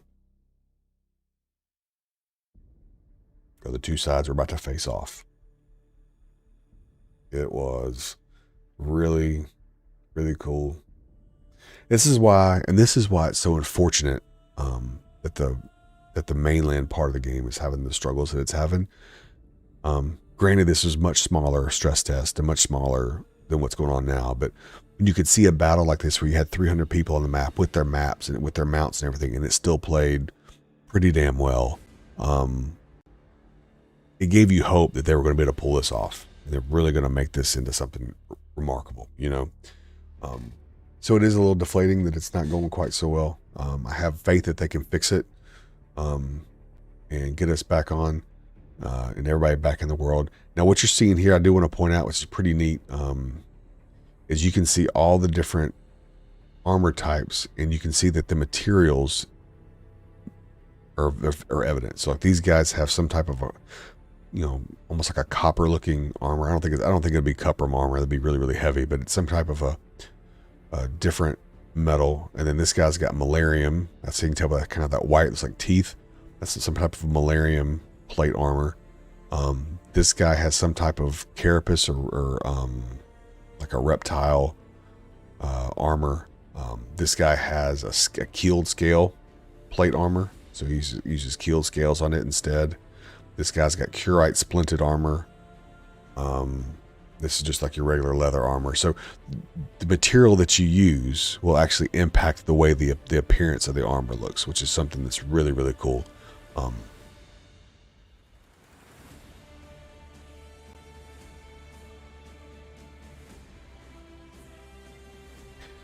Yeah, it's amazing for wanting this type of game to succeed, and wanting and knowing and feeling that there was an urge for it, but you couldn't quantify it.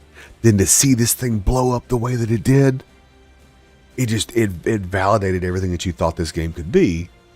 Now you just need them to be able to fix it in time that the community doesn't run off and try to find something else. But yeah, it does validate everything that they thought. It does validate everything that they... Did I crash again?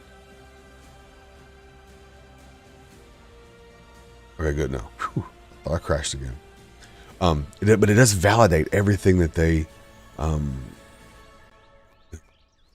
wanted to do with this. That there is a urgency, there is a need for it, or want for it. Actually, I need a want for it. So I really do hope that they get it sorted out. I hope they're able to take the 4.5 million or whatever they got from the 110,000 sales to get some reinforcements to help them knock this thing out in a timely manner and get everybody back playing it the way that they want to play.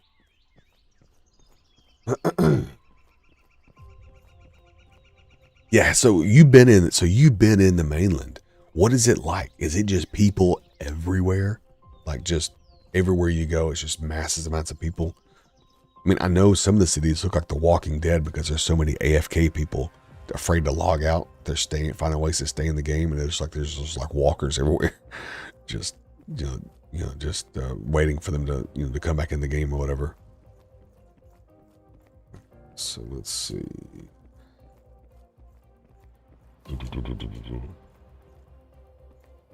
Plus, I can tell you, so Slut Magic's been here since I returned to the game. And he saw how terrible I was. Couldn't block anything, couldn't fight everything, died to everything. So he has seen the progression. He can tell you can learn these fighting skills quicker than you may think. Like I went from I couldn't fight a single thing to now I can tank, multiple bandits at one time with a dagger. So there is hope for everybody in this thing.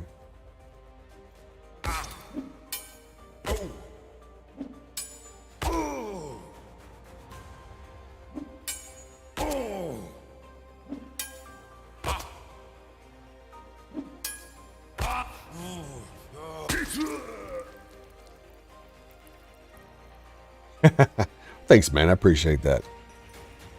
I've been putting a little time in. Can't wait to learn my magic so I can actually do magic to go along with this.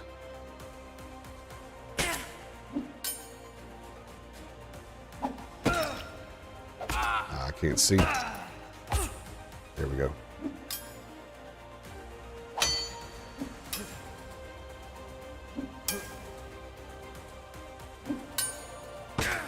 He's doing that weird mouse thing. I'm having to double click to attack. It's weird. Usually don't have to do that. It didn't register there either. I don't know if it's lagging a little bit or something.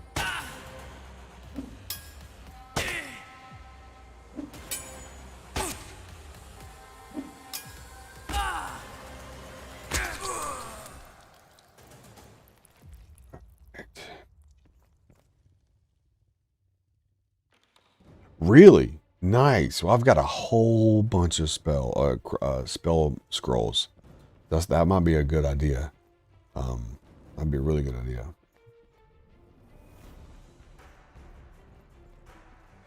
Yeah, so have they not put in anything yet that makes killing your pets a crime? Because that is really ridiculous. Like I saw that monkey attack on Meduli a couple weeks back, and that was crazy.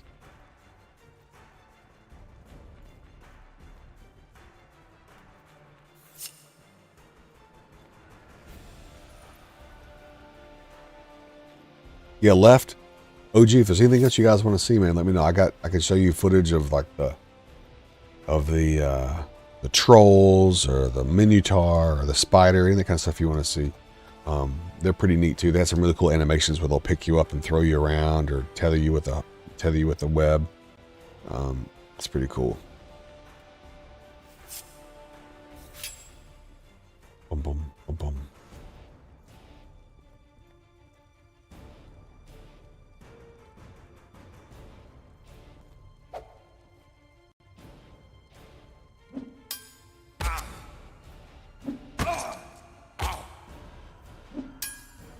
Why is this thing not registering? It's so weird.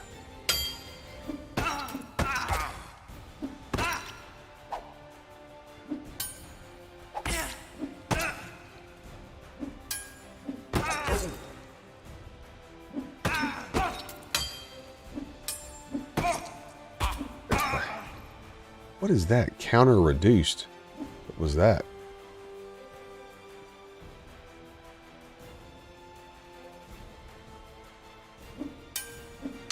Alright, we're gonna have to reset this fight. Counter 8 torso, counter reduced. Interesting. They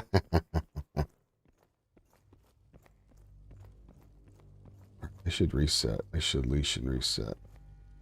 Or not. Okay, cool. Do this again.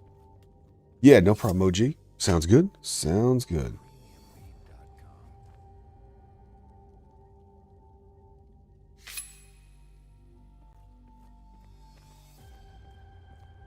Yeah, that's unfortunate, man. That's unfortunate that hopefully they'll lose a lot of rep because that's way too much, way too much effort put into taming and raising an animal for it to be just mowed down in town. Like, what was that? We're gonna skip that one. Oh, is that correct? Okay.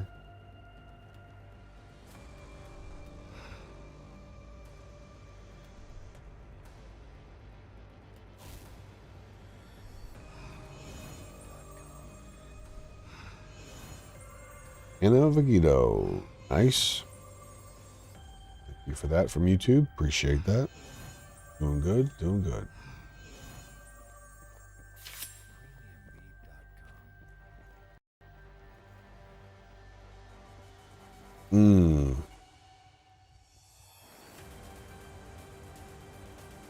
God, I can't imagine what MK's like right now. Lord, I bet it's ridiculous the amount of people running around that thing. I bet that graveyard is a murder scene. But they added guards on the staircase, the scaffolding now, right? Because I know Nightfall was up there like harvesting on people like bad until they added those guards. So maybe that made the graveyard a little bit not quite so hot.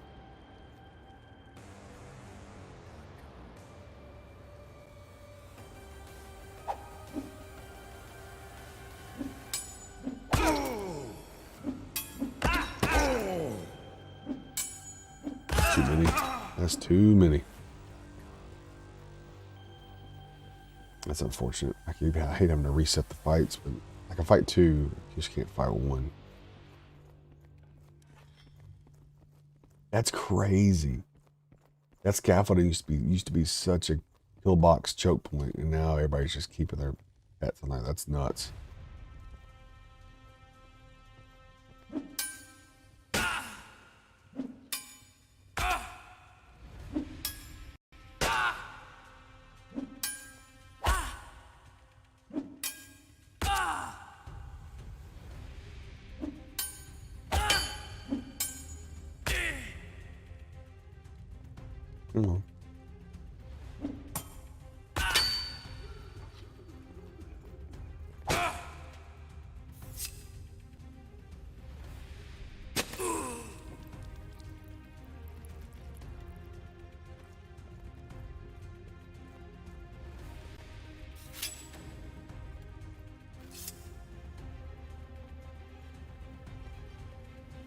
Mm. That's nuts about the bandit thing.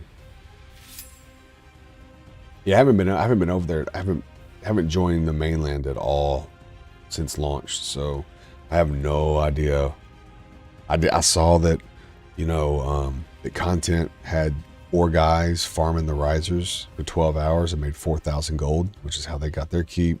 I saw that North Order had 500 people on the roster and another 650 in waiting, and they all milled over like 5 gold apiece and then re-rolled, and did that money train muling coming out of Meduli. I mean, out of the starter zone Haven. And that's how they got their keep. So I saw a bunch of that stuff going on, but once I started hearing about the queue issues, I just was like, no.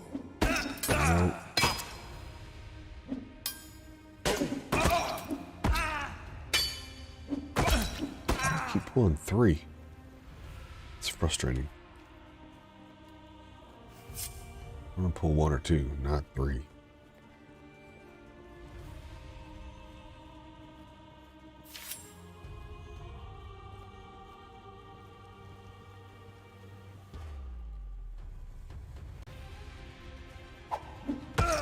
Actually, this will work.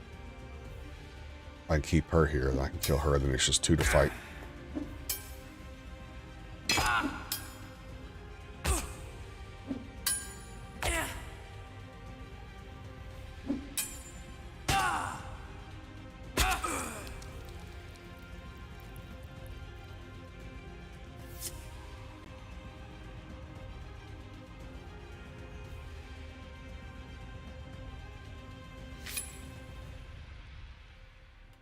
Yeah.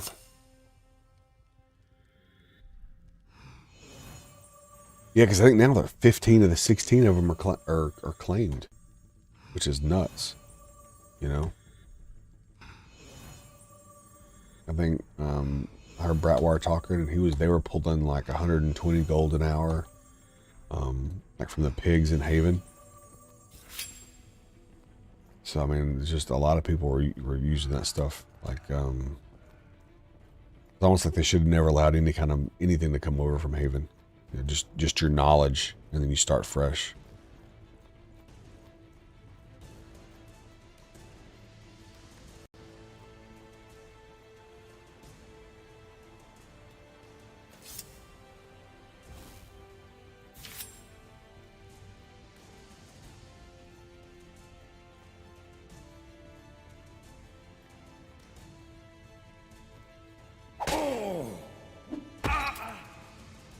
Yeah, I think that would have been the way to go. Start, bring your knowledge, nothing else. Or you could just have your gear that's on you and there's no money. Like you bring your armor and your weapons and stuff, and then nothing else. And I think that would have been much better.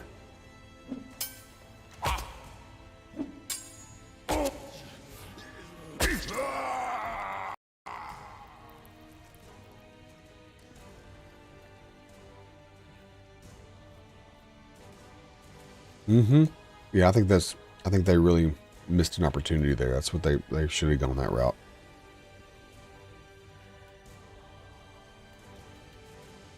That could have been a huge difference.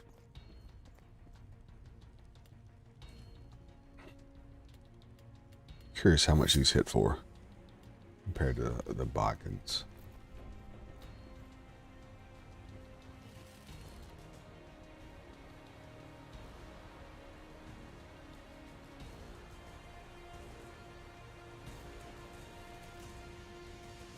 Jeez, where'd he come from?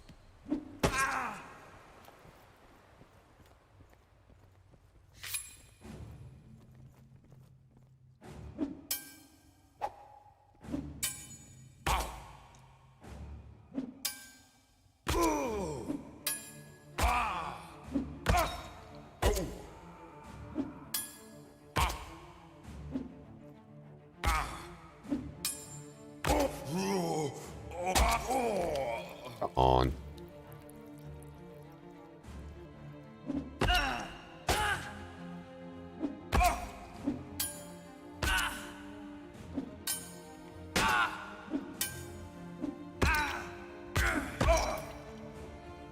Whoa, I'm way lower than I thought.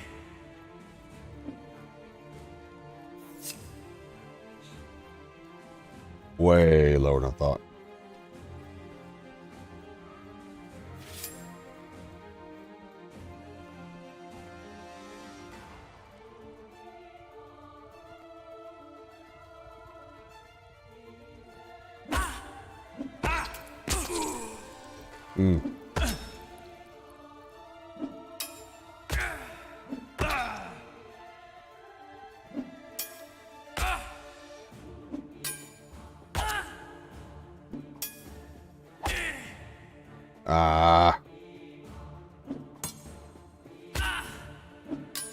Ooh, that's close. Two health. Man. Ooh, that's close. Man. Man. That is clutching.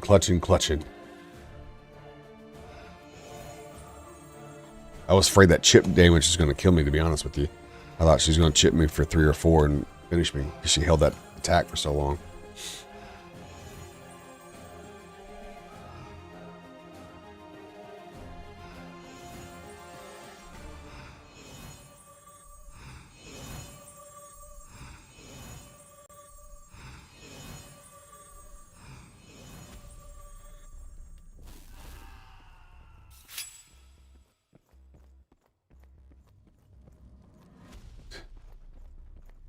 How are we doing on points? Are we right? Almost. Oh, nice. Almost another Clade. Which one do we want next? Resting Pulse? Or no, I think we want Runner's High. Oh, no. Maybe Runner's High.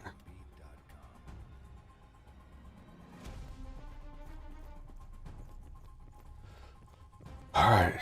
So, OG, Lefty, you guys got any other questions about anything on the game or anything? I'd be happy to share what I know. I'm sure Slut Magic will be happy to share his knowledge as well. He is the bear master. So if you had questions about bears, taming bears, working with bears, he rolls around with white bears.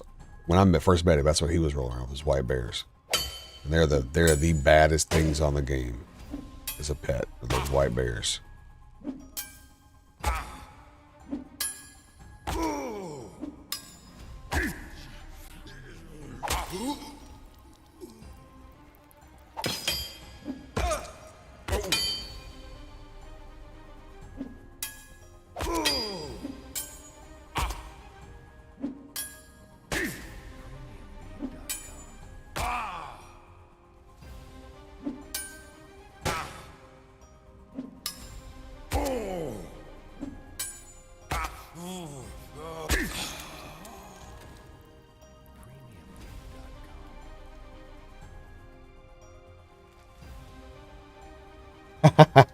Yeah, it's quite a bit, man. It's quite a bit.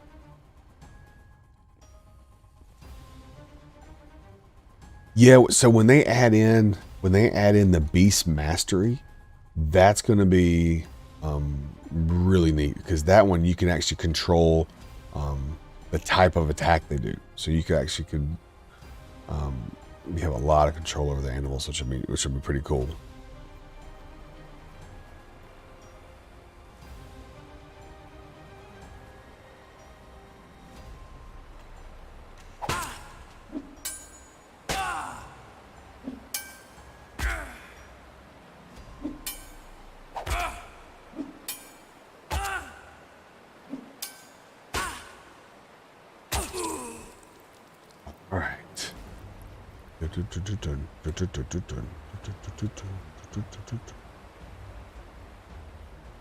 You know what? I don't think I've seen a single Titanic or any of that stuff for the armor in the mainland dropping over here. I wonder if they took that out for Haven.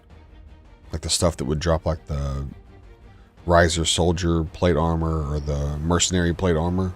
Those gems that unlock those for the vendor. I haven't seen any of those in Haven so far. It's kind of weird.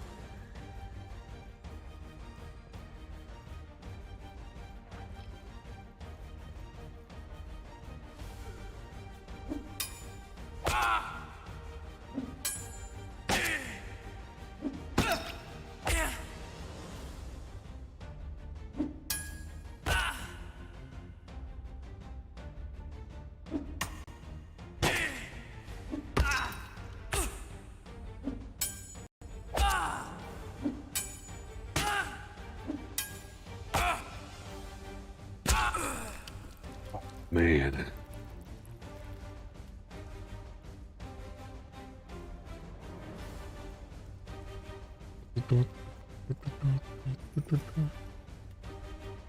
Lock, increase. There we go.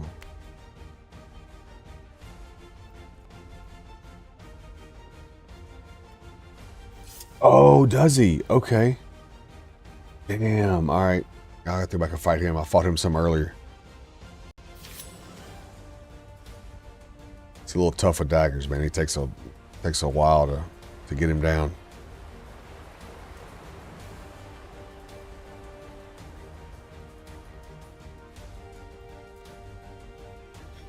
Boom.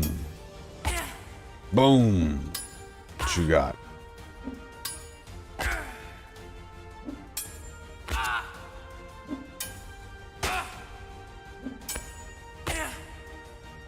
Give me your silver. All right. Back in the bottom. Oh, 1, 2, 3. Just 2, okay.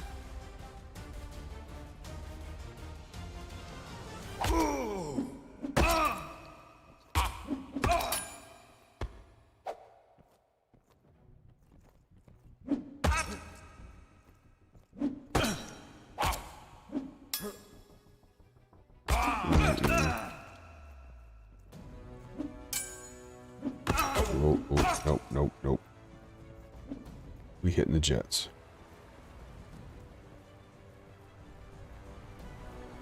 Time is it? It might be time to bail out of here anyway and kind of go chill for a bit. We're so close to getting a Clade XP, I think. Oh yeah, we're so close. We'll kill a couple more.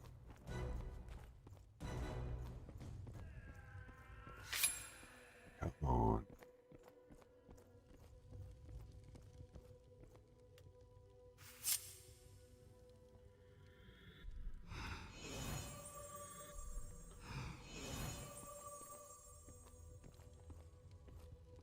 I am at 1, 2, 3, 4, 5, 6. So almost level 7.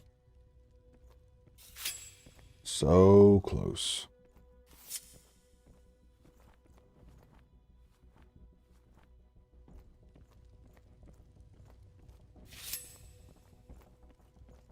Yeah, it used to be those gems dropped from any of these bandits. So you could come out of this tower with a ton of those things.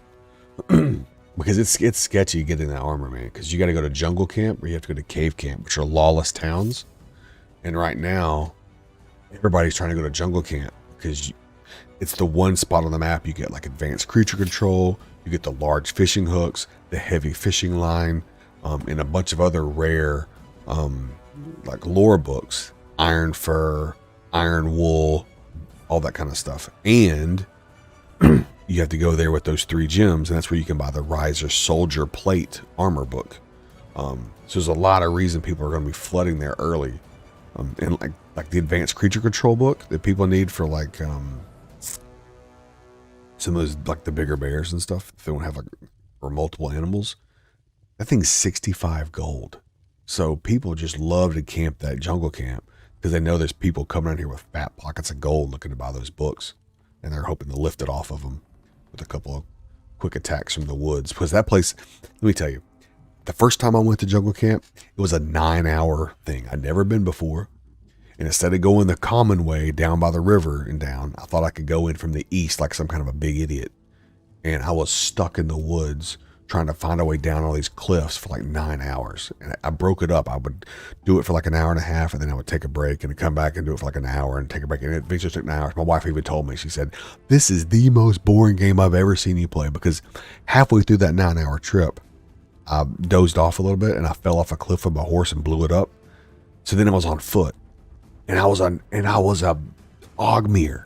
A tiny, or I was a tiny Alvarin, one of the two. Anyway, I was so short, I couldn't see over the vegetation. So I'd have to jump, look around, and then walk. And then jump and look around and walk. Like, it was so annoying.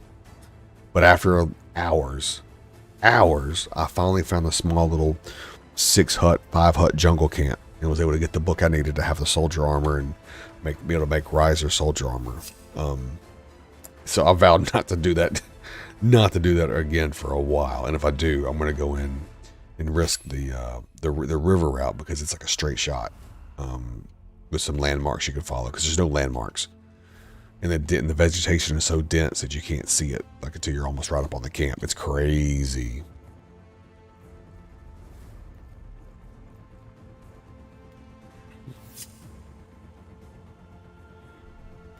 Time to get paid. Somebody's over there. That's right, me.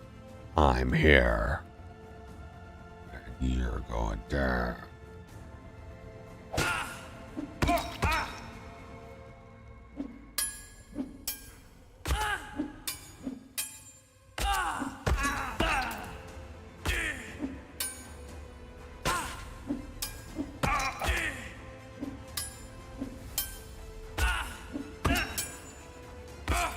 Damn, I thought I was going to win that fight. Oh, damn. I stayed in too long. I was doing all those blocks, and I thought I was going to win that fight.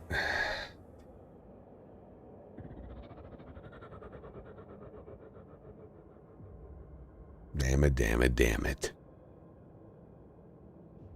Got overconfident with getting all those blocks in a row. I thought I could win that fight. These bandits.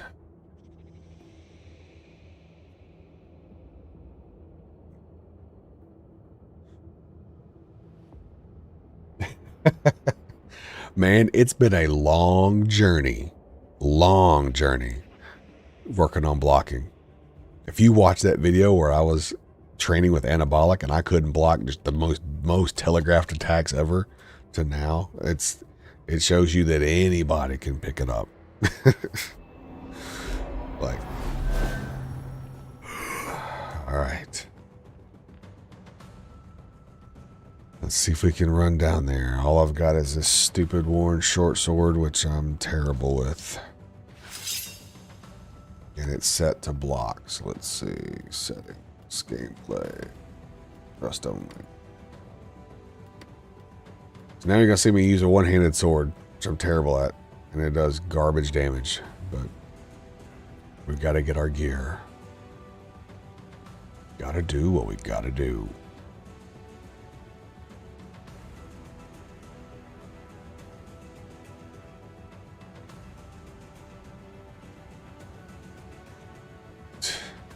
There.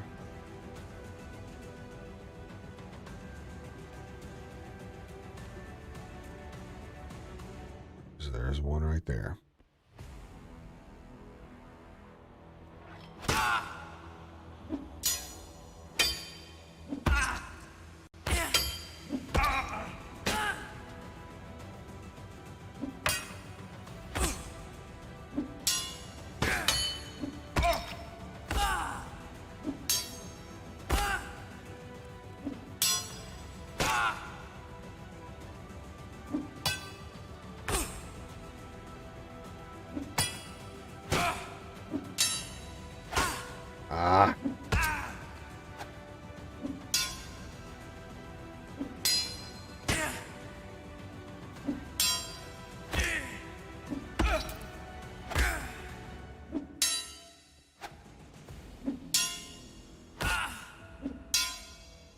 Ah, that overhead.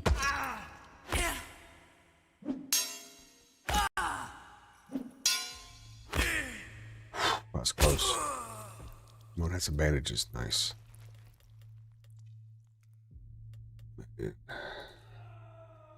This sword sucks. Gotta get my dagger back.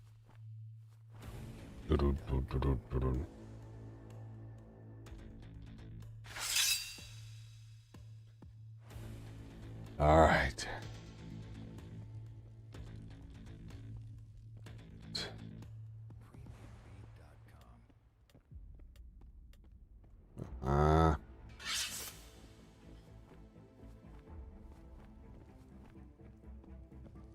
Come on, get the sword out.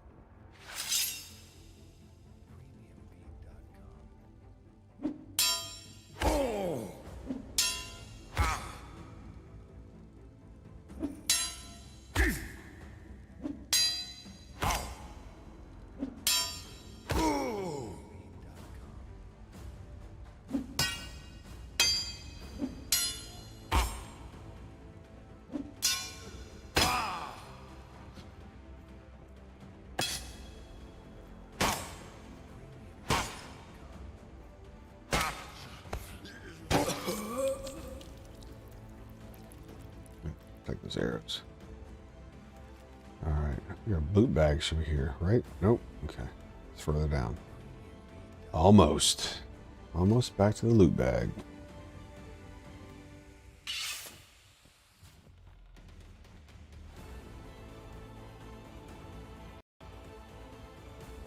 That wasn't too bad.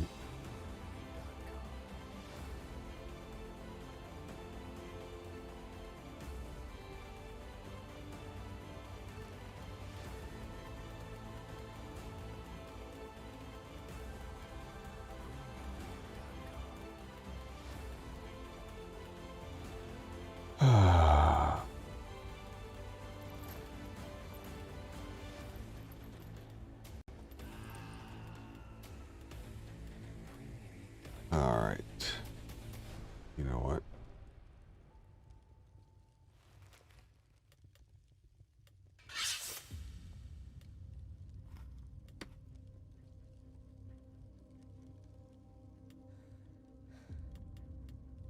Man. Belmote, welcome to the channel. Glad to have you here. Hope you're doing well. Just farming some Clade gift XP here in the Haven Tower. Let's see.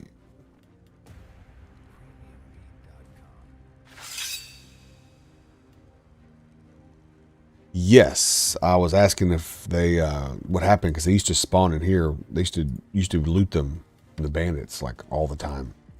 No, so I wasn't getting them anymore because those things are very valuable if you have them.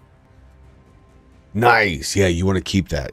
You take 3 of those, and then you go to, I think that one's for cave camp, and you can get mercenary plate armor. And if you get the other one. I think that one, the rough davit, right? Rough dravet, the rough dravet, that one you get 3 of those and you can go to the jungle camp and get the riser soldier armor, which is also really cool.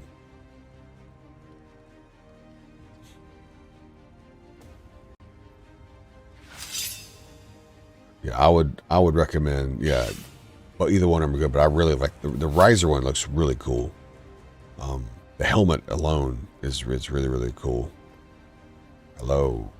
Yes, it is time to get paid.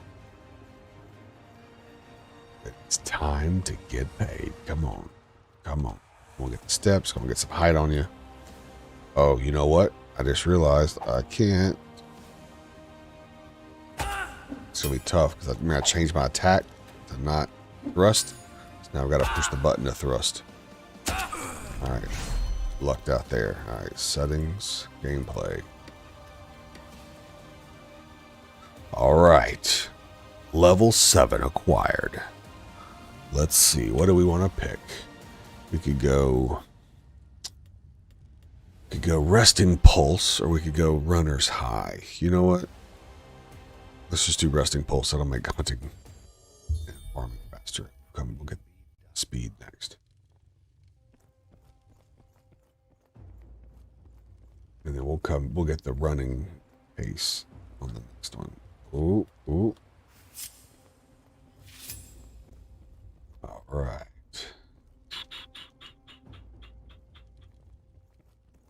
What?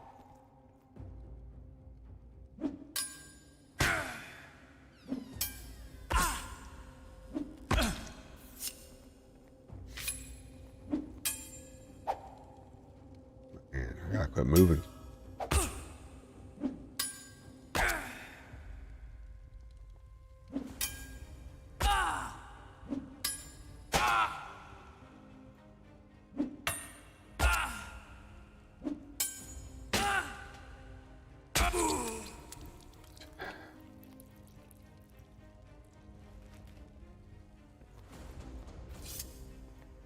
Yeah, that'll be way worth it. As much as I sprint and run and everything, that'll be huge.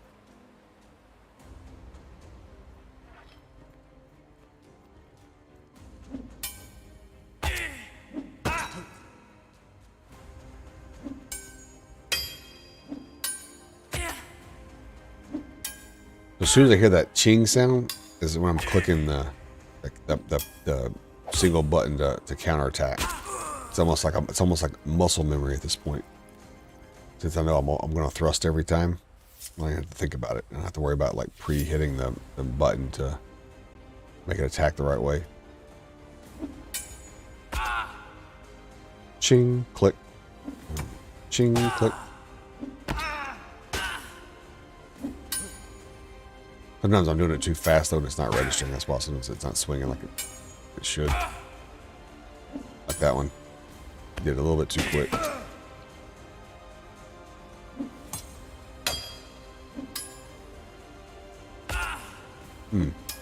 What you got? Got a feint on me. Trying to get me with that feint. Alright. Alright, man. Great to see you, man. I'm having a blast. I'm good. Glad to be healthy and back in the game. I hope to catch up with you soon, man. You know, I will say, Slut Magic was one of the very first people to visit me in game from being a streamer. He showed up in Morin Kerr and gifted me a very first storage bag. I'll never forget it. Gave me compliments on the stream, man. It was a very cool moment of the stream translating into the game, man. So yeah, I can't wait to get into the game and see all the old familiar names and pal around and do stuff, man. It's gonna be great. I've got faith they can fix it, and it's gonna be an amazing experience.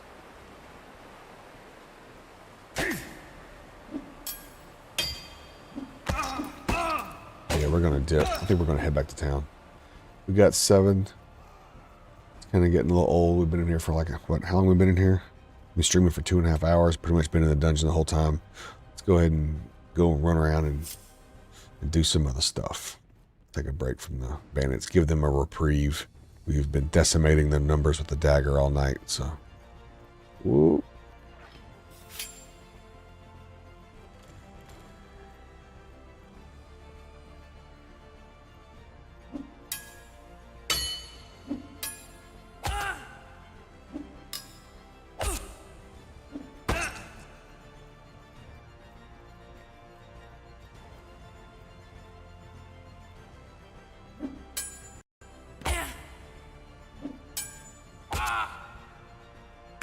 One more for good measure, why not, right? Alright, man, see you, slutty. Catch you later, man. Thanks for stopping by. Kung Fu Lu. Welcome. Hopefully you're a Mortal Online player as well. Kung Fu Lu, he plays Mortal Online too.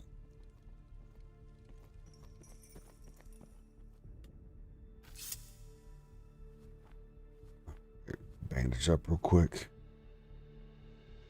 All right. Magic going here. Head out. Welcome, Kung Fu. Glad to have you here, man. We're just wrapping up. We just got our 7th Clade gift.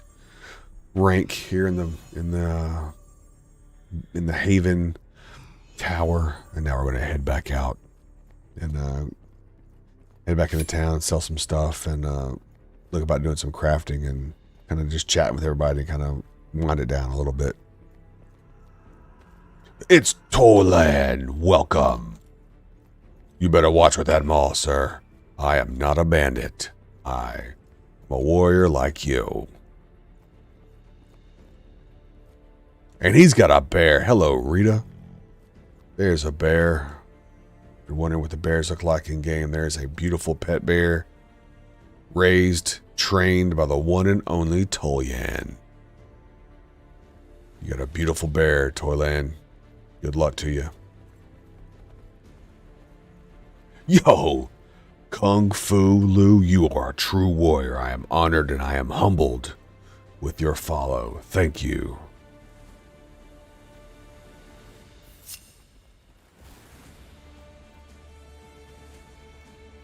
All right, we're going to head back out, head into town, sell a few things,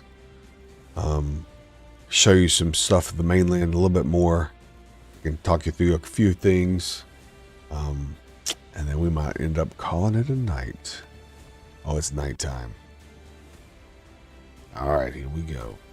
All right, let's get our jog on. All right, Eastside, welcome. Welcome to the channel. Welcome. It's going good, man. We just met our seventh Clade gift XP level over here. Picked up the stamina boost, and we're gonna go head back into town for a minute, sell some stuff, take a little bit of a break. Actually, you know what? We'll go over here, and we'll go fight these bandits real quick, since that guy's got his bear in there, and we won't be anything left for us to fight. But we can sneak over here, clear out this ruin real quick, and then head back to town, because I think I've got plenty of storage. Yeah, we got plenty of space. Go do some fighting real quick. Yeah, man, absolutely. I had a good time, man. I had a blast. I love helping out and love seeing people enjoy the game. So I was very, very glad to meet you guys and hang out for a bit. Yeah, we've been chatting about a bunch of the stuff tonight, about gear and levels and places to see. I showed them, actually, a minute ago, I showed them what Tindrum looks like and what the big 300-man fight looked like outside of Tindrum. It was really, really cool stuff, man. I can't wait for you guys to see the big scale cities and battles and just the beauty of the castles and stuff. It's really, really cool stuff.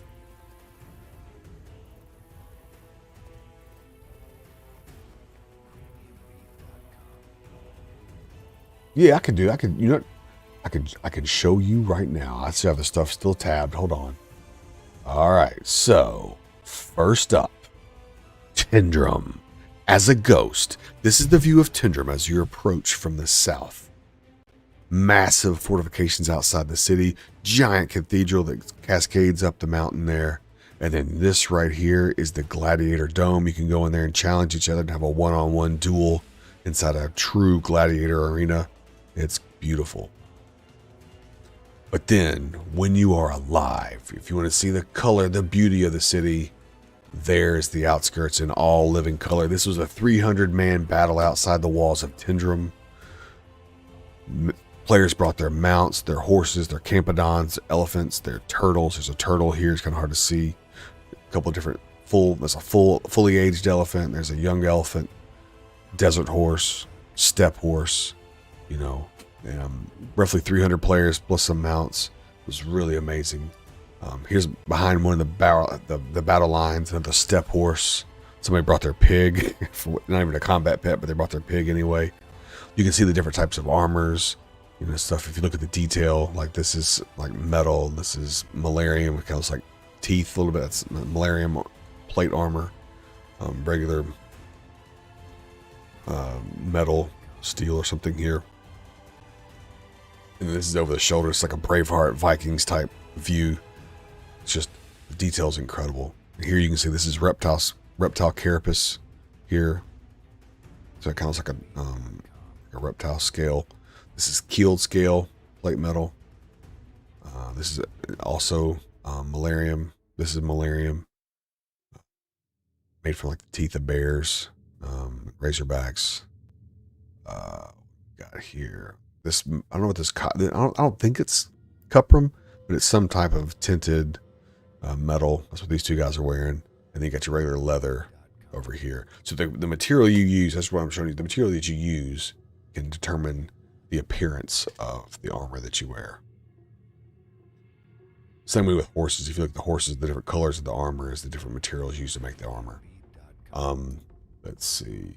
This is a player housing. This is a bunch of buddies hanging out and working to help their buddy put his house up.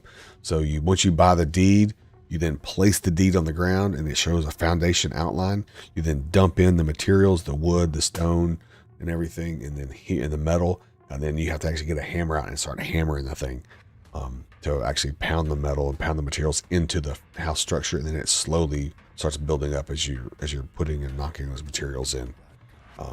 Then the finished result looks something like this. This is like a single player cottage, single room cottage. Comes with a storage chest on the inside.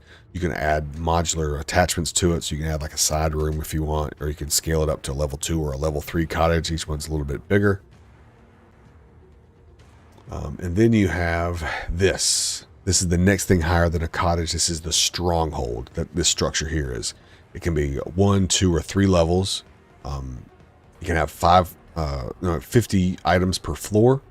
So that's like tables, crafting benches, chairs, walls, that kind of stuff. 50 per floor, and you can place them anywhere as well. And this is inside a castle. So this is the outer castle walls. There's usually 2 of these courtyards like this for a castle.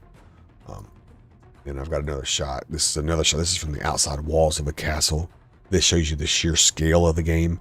You can see forever. And if people are running around, you can see them here. These are calx deposits. You need calx to make steel. Of course, this is granum. All this stuff is granum. That's the second thing you need to make steel. So the calx, you can make coke and coal from the calx, which are things needed for steel. And then the other thing you need is saburo, and so there's little tiny rocks of saburo scattered around here.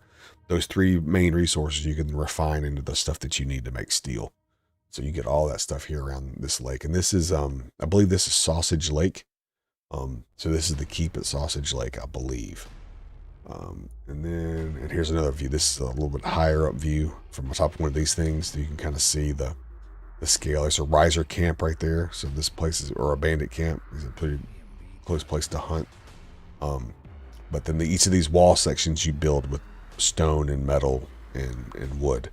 So each one gets built. There's a section about like as wide as this, and then this is a section, and then this is a section, this is a section, this is like that. So each section has to get built. So these guys were working at it for quite a while to get this one built up. If there's anything else I had in here that was worth showing. This is the actual inside the city of Tindrum. I didn't show this earlier. So this is if you go inside the front gate of Tindrum, and then you look up, you can just see the sheer scale of everything. Down here, down these steps to the right is all like the crafting and your vendors and everything. Just right here inside the gate to the right. It's just, man, it's a beautiful city. I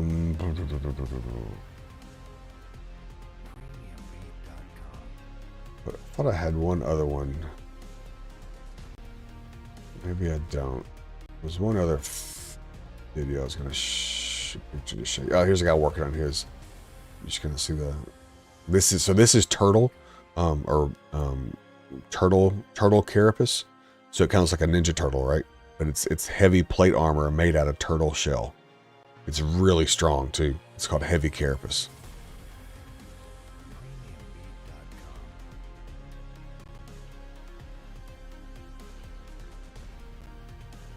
But these are all photos by a guy named Forgiven.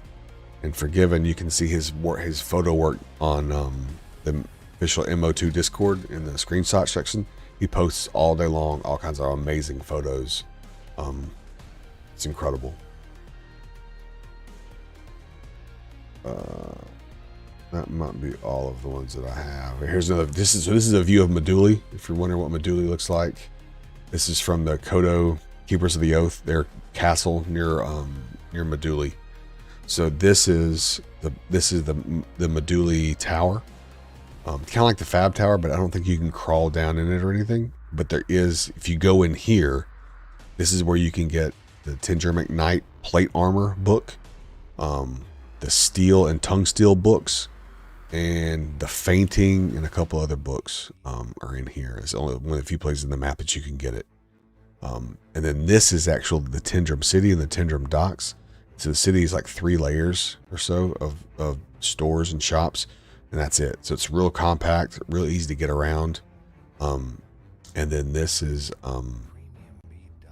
someone's stronghold, and this is the graveyard, and this is somebody's stronghold. I don't know if it's Miscreants or if it was Kodo, but somebody put a stronghold here too, just outside the town. Kodo usually patrols this area with their cavalry to make sure it's safe for new players. And then of course there's guards here that protect this part of the city. Now see that little peak right here? I don't know if you see my cursor. That little peak right there, right, tiny right there. That's the top of Tindrum. That's how close Tindrum is to Meduli. If you ride north and cut through here and come down, it's about a 20-minute ride. But that little peak is the top of that cathedral in Tindrum. So that shows you kind of roughly, it's about a 20-minute ride on horseback north. If you go on foot, it's about 45 minutes, I think.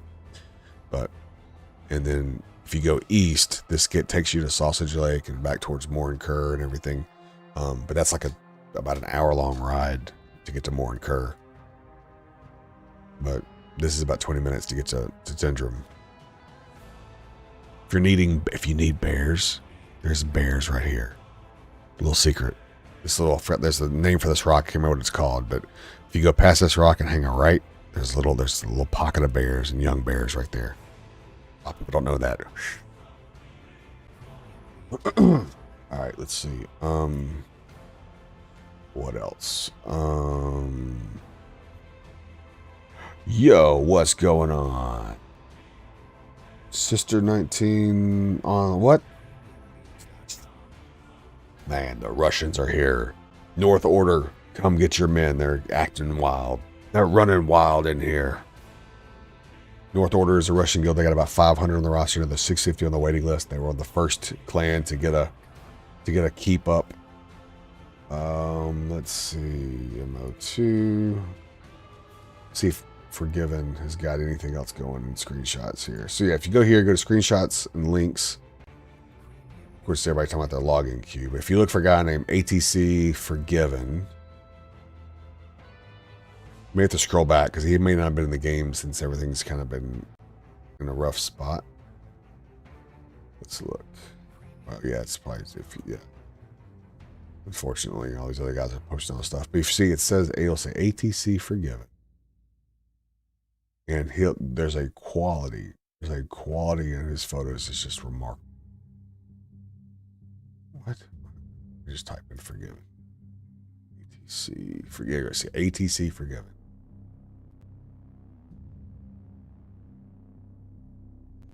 Okay, so there's a picture of like the wolf pup. Like he just gets some really, really cool stuff. He'll do like player shots like this, like almost like a sports card, or combat shots like this. I mean, he has some like that. That's a really cool. Or that one's really cool. Over the shoulder of someone in the rugged cloth shooting a walker. So he's just a really cool photographer, and he's doing all this in the in-game, like, you know, in-game first-person mode or whatever. Like, it's really remarkable. You can catch these kind of high-level shots like this as a player.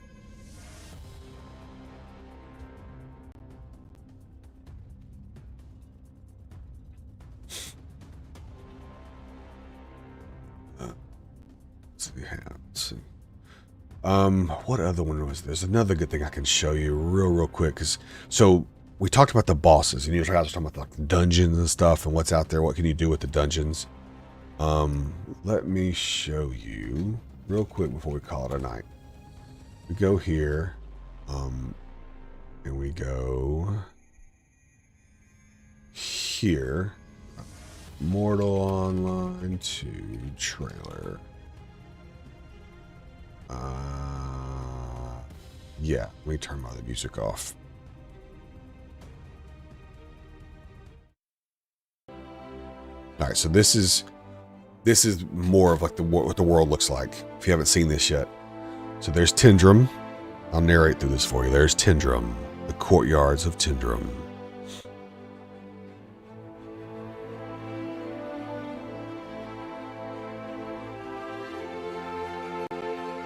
This is near Bhakti.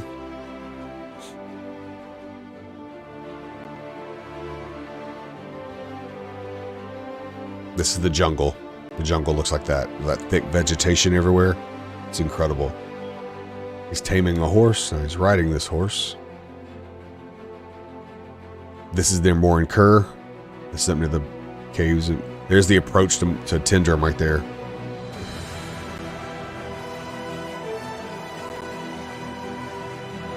This is all Tendrum.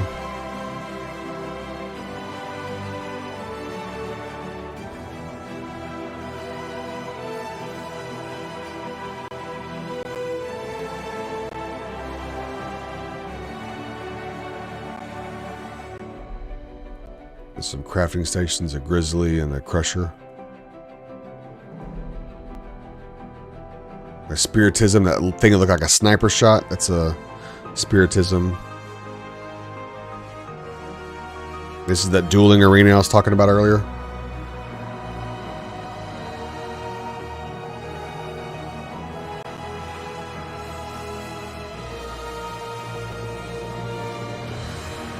This is the woods between Jungle Camp and Moki or Bhakti. Here's a shore prowler in the Jungle Camp. There's the spider cave, spider queen fight. There's the Minotaur King. There's a troll that just runs in the world. There's a spider queen. And there's some PvP. And there's another land troll. There's a white bear. And jungle area. And there's a man building his house. A little bit for everybody.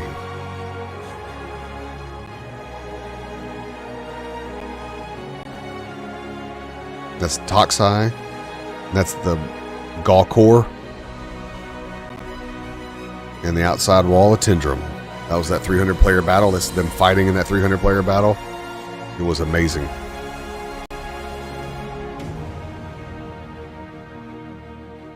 It was amazing.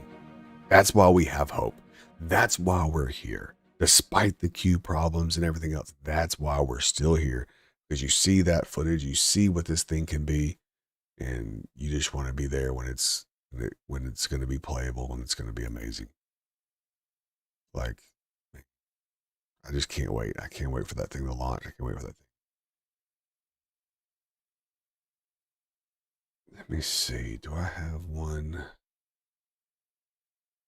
I've got one that I was making. It's not as pretty as that. Let me check if I can log on to it. There's a trailer I was making that shows a little bit more of the fighting. It looks. It's pretty cool. It's not shared. It's not public. Come on.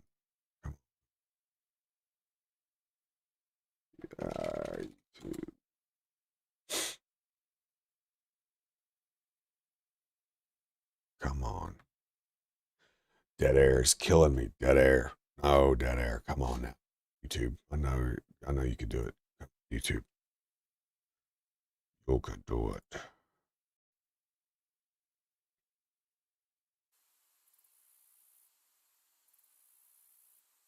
I got too much open. It's like, no.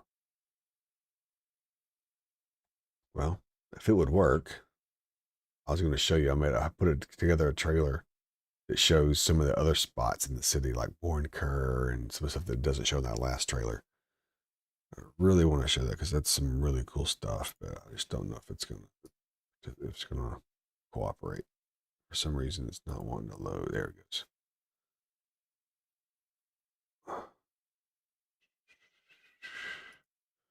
All right, so channel,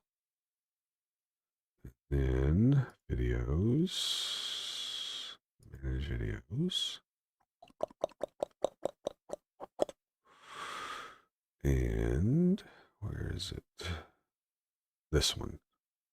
I never published. I was working on this. It was a work in progress. I never actually published it, and I never actually finished it. So I wish I should have gone back and finished it. What the problem is the footage I got was good, but it wasn't good enough, and I wanted to go back and actually recreate the actual shots with a smoother cam, with a smoother path of travel. But then the beta stopped, so I could never actually go back and recreate it. So keep that in mind. but I think it'll still be good.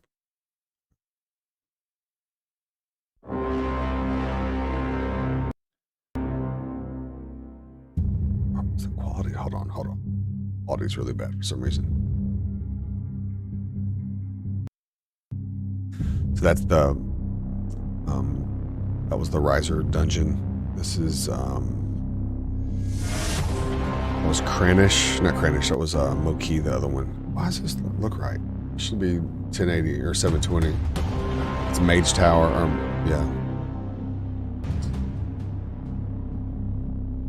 And that's a satyr. It's like a bipedal or bipedal lizard. This is near Morin Kerr where the sun breaks. Yeah, the quality's not. Hold on. The quality should be a lot better than this.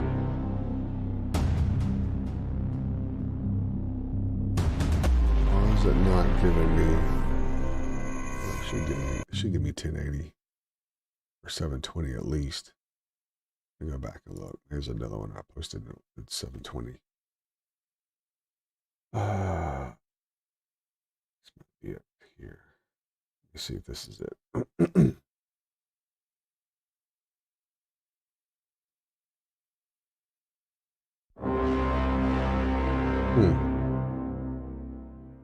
Well, it's not giving me the option to go 720. Damn, that's frustrating. Wanted you to be able to see that because it was really cool. Yo, what's going on, man? Welcome.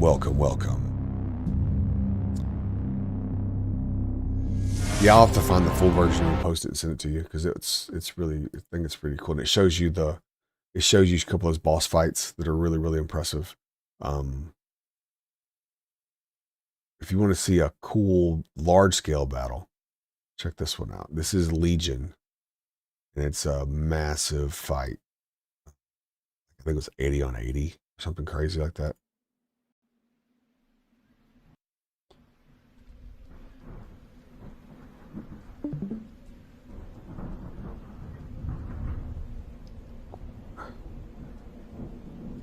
Let me know if they get into that valley, Sensei.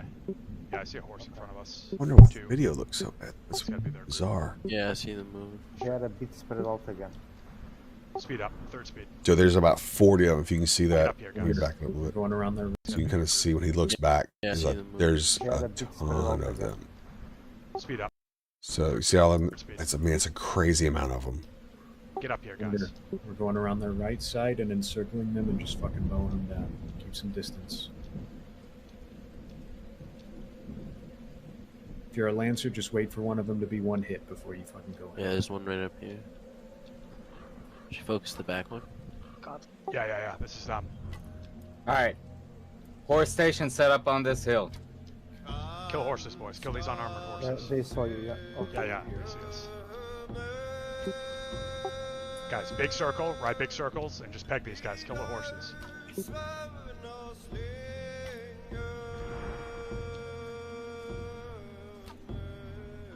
Remember the circle. Circle's more important than chasing one guy with a horse. They're going up on the Kill hill. these mages. So what they do is they park the mages in the back, and they create like these heal stations. So you run back to the mages to pick up heals, and then you go back to the fight, Where mages? right? And then as you start picking people off, then the mages are then freed to go and engage with their big damage DPS. But at first, their first role is to keep the initial push alive from distance. So this is the heal station while the other guys are riding up to engage.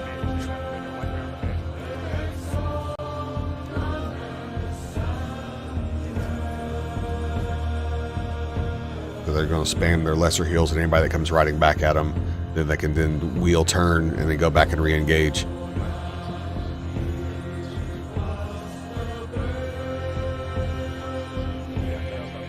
So what they have to watch out for are what's called divers. Is some of their faster Alvaran guys may come running through here like as almost like a kamikaze attack, trying to come in and knock out a couple of these mages to try and stop their chance to heal and rejoin the fight.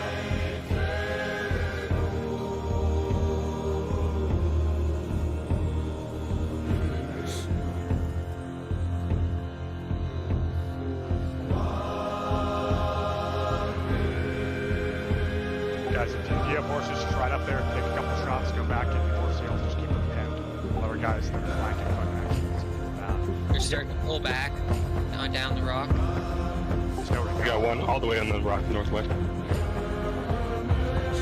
So they ran them all the way back to where they kind of hid back on that rock. They got him pinned.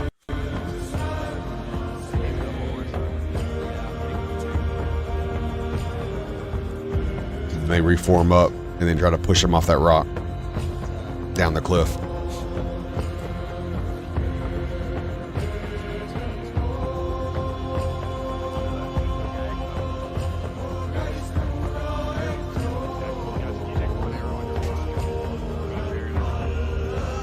I got a fulmination on him.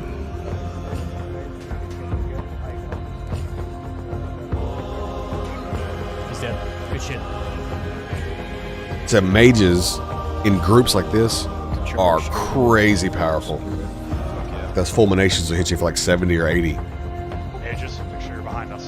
And that guy in that orange, that red armor, that's crab shell armor, or crab carapace. So he killed a bunch of the large crabs and then harvested the exoskeleton shell and made that plate scale armor out of it.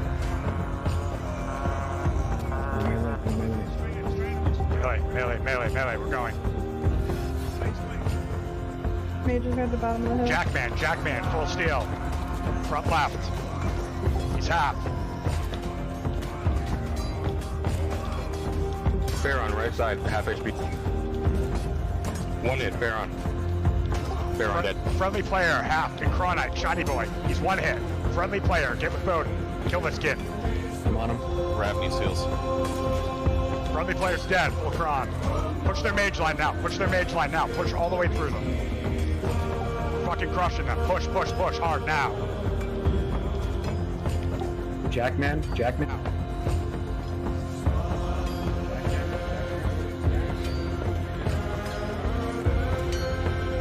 So with the spells, you have to be careful because it'll hit your teammates as hard as it hits your enemy. So you precast it, and then you got to wait for an opportunity that you can clearly hit them and not hit your teammates. Same thing with the heal. If you're trying to target a heal, if they step in front, you'll heal the enemy instead of healing your teammates. You have to be real careful when you release your spell that your line of sight is clear.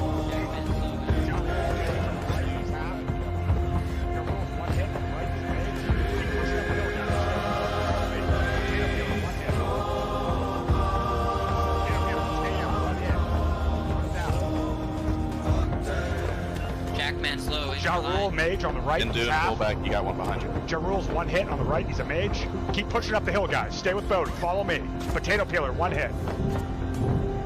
Potato peeler, stamped, one hit. Put him down. He's hiding in the fucking bush. Big guy steal with a poleaxe. He's one hit still. Half HP right side. Alonzo, one hit on the left. Push to the top of this hill and kill these kids. Hi, Baba, one hit. He's pulling back. I'll keep pulling back wheels. Stay on him. Potato peeler is getting healed. He's on these rocks. Odd job too. Sensei, come here. Push these fucking mages. They're jumping. They're running. Sensei, What? come back. I'm trying to res you. Pushing Minnock. Oh, sorry. They're jumping down the rocks, heading north. I'm on Sticky Wiki. Odd job, He's under gonna half die. HP. He's dead. Right, odd job with the axe. Regroup. Regrouping. So it can get pretty intense. All right. Odd job. Kill that kid. He's one So hit. that's Legion. If you do a search for Legion, they've got a bunch of the group PvP fights like that. They're pretty cool. I don't know why the quality's so bad. It says it's HD, but it's not playing HD. It's playing 320 or less, which I don't understand, but whatever. But they got some really cool videos of like their group fights and stuff.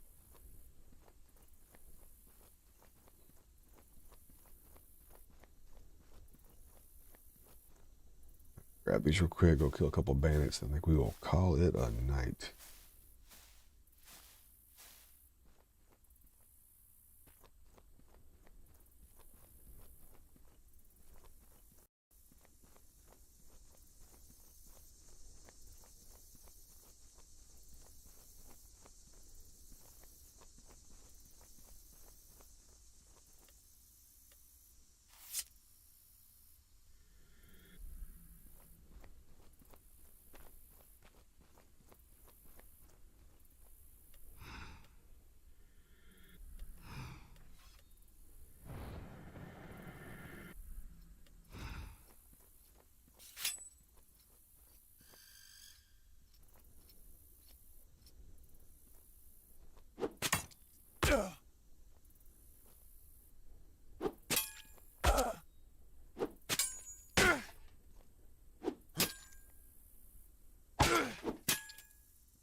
on, swing.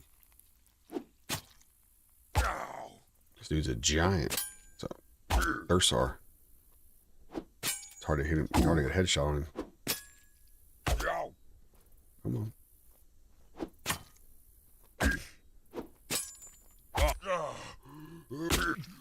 All right.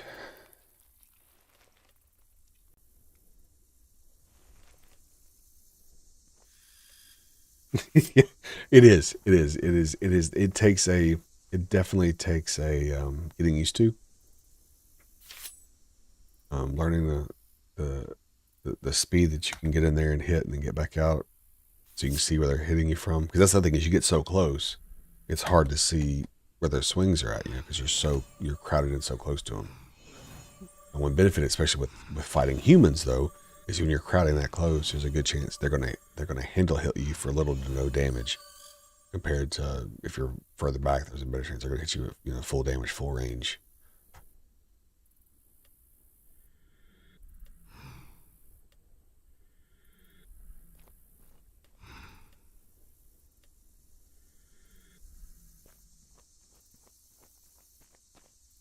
What? This shouldn't be out of range.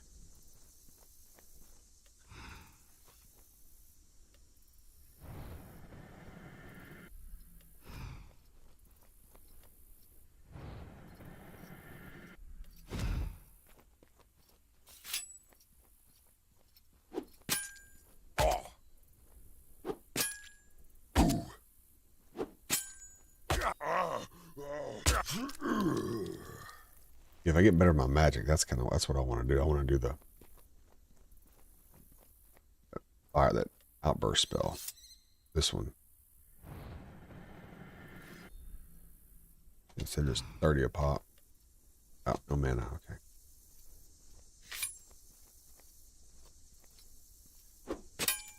Cause I got like things like Fulminate and Thunder Strike. Thunder Lash, I mean. They're even bigger damage. There's even an Earthquake spell, which is kind of nice. It's just for dismounting people. It will, like, mages used to go when they were wanting to grief people. He would see a bunch of people in the bank, and they would earthquake the entire bank and kill everybody in the bank, and then their buddies would go in and try to scoop everything up while they were running while the guy that cast the earthquake would be running from the guards. Kind of hilarious. Oh yeah, boar. I got boar. Nice. I can use that to make some cuprum. The white opal. I don't know what the white opal's for. The white or the black opal. One of them is for casting earthquake, but I can't remember which. I think it's black opal. It's for casting earthquake. I don't know what the white opal is for yet. Also, if you see these, they're worth picking up. They're actually worth a good amount of money. That's why I keep picking them up. Like if you have 100 of them, it's 50 silver, and you usually get 40 per plant collection. Right? If you pick it right, if you pick the edge on the other side, sometimes you can get 2 out of 1 node. And it's that way with rocks too. I don't know if you've done much harvesting of rocks and stuff that you've done, but the harvesting is the same way. If you harvest, let's see, whoops, bags are full. If you harvest on the edge, very extreme edge of a node, then you can sometimes get 2 hits or 3 hits out of it. So like, let's see if I can show you over here. Like this mountain over here is probably Granum, so I can probably show you there. Yeah, that's Granum. So if I start here. I hit this corner. It'll be, and this is also, though, if you want to level up, this is a good way to level your stuff up too, because you'll get like combat movement, strength, dexterity, all that kind of stuff will level up just by harvesting. So I'm hitting for 71s here right now. That's what my full node is. When you get everything maxed out, you'll hit for like 112.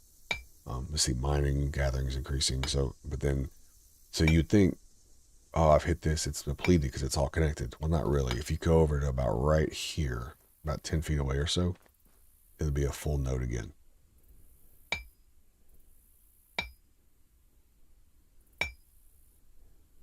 And so you can actually mine this whole mountain like a good bit. Like you go to about right here, it would be a full node, and right up there, it was roughly about 10, 12 feet or so. It's a full node. It's just the way that they're spaced out. So like this one would probably be one. That if you came out of the edge, you might get another one here. This one would probably be one if you came here. You know, if you spaced them out enough, you could get 3 nodes out of those little rocks right there. It's not such a big deal here, but when you get to the mainland and people are trying to harvest every resource that's within 2 miles of the town, then you'll want to try to, when you do find full nodes, you want to try and maximize the yield that you get out of them.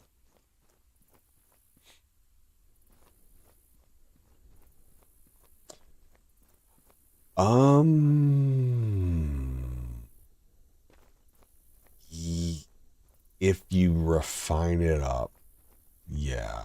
Like, if you take like the granum and some of the other stuff and you refine it into you take it to other places, yeah, especially like Sabura. Like, there's hardly any Sabura on the eastern half of the map. So if you were to get a whole bunch of Sabura and then mule it by horse over to the eastern half of the map and then put it on the auction house, you could get a pretty good amount of money there because people are kind of starved for Sabura powder.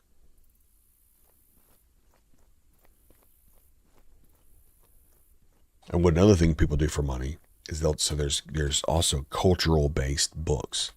So the Curite towns, Morin Kur, Moki, Vada, if you go into those towns near where the auction house is, there's also a Curite cultural librarian. And so they sell, in Curite towns, they sell swift riding, the Curite splinted laminated armor, and a couple other skills. The Curite blade, Curite great blade, it was like a katana, and the katana handle. They sell all that only there, and they're pretty cheap. But people will buy them, and then they'll cart them by horseback to the west, to the Tendrimic towns like Meduli, Tendrum, Fabernum, that kind of, and sell them there at like 5, 10, or 10 times the cost, because people will pay it because they don't want to have to ride an hour and a half, an hour east to a Curite town just to buy those books, right? So they'll pay a premium to have it delivered to them. And then they also have tasks, player tasks in the game where you could actually go on the auction house of the bulletin board and you could say, hey, I need this book and I'm paying this to get that book for me. And then you can claim that task, that player task. If you have the book in your possession, you slap it up there and say, here, I have satisfied your request for whatever book. And then you turn it in and you click submit or whatever, and then you get the gold that they posted on the bounty for that book. Does that make sense? And they could do that for resources and materials, that kind of stuff too. So they're adding that system to the auction house as well. So not only can you buy what people are posting, but you can also post a payment for a task to be completed, and then when they complete the task, it's an instant payout.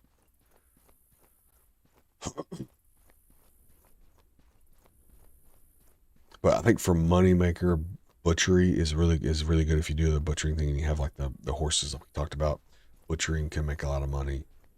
Fishing used to be good for money. It's not so much now.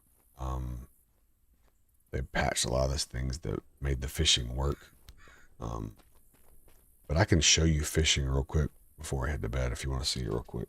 It's pretty cool. There's a fishing vendor here in Haven. Yeah, okay, cool. Yeah. And actually, of all the things we talked about, need like worm is a good thing for fishing, but actually like horn and emulge, those things are actually really, really good for fishing as well. I need to send this stuff over. So, yeah, you sell those flowers. So, let's see. There.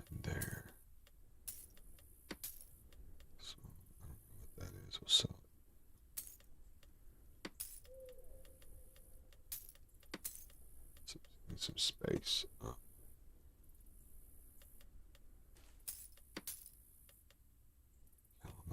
Almost out of count. So that's enough space. So we're just going to get a fishing pole for 1 gold. We're going to get a couple of large hooks and a couple of things of fishing line.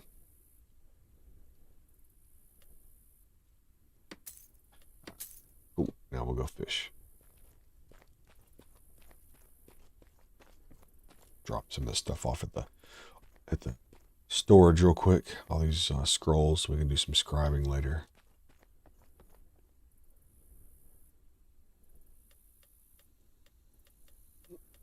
Random. That'll be enough. Don't need some other stuff. Do need some emulge and horn.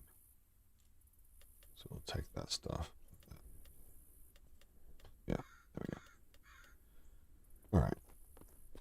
So actually just outside the gate near the graveyard, there's a little body of water, and I've had some pretty decent luck fishing there. So we'll head there. All right. Let's see. Fishing pole.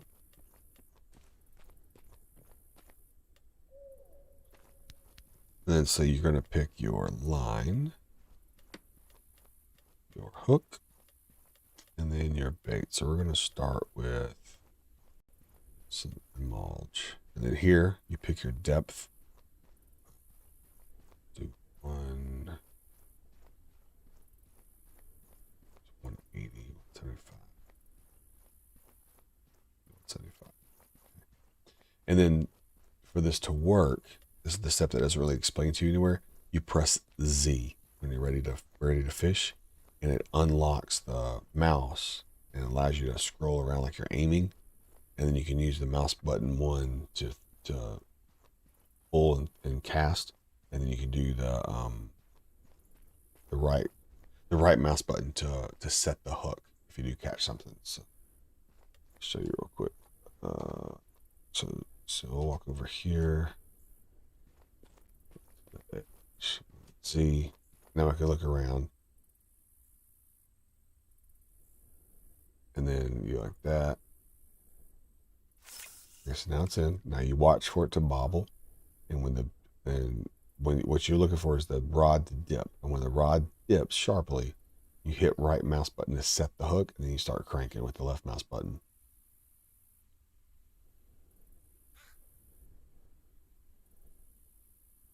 So there's a little bit. I can see that the bobber's bobbing a little bit.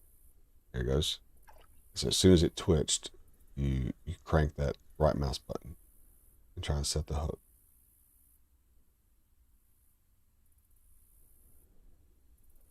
Got it.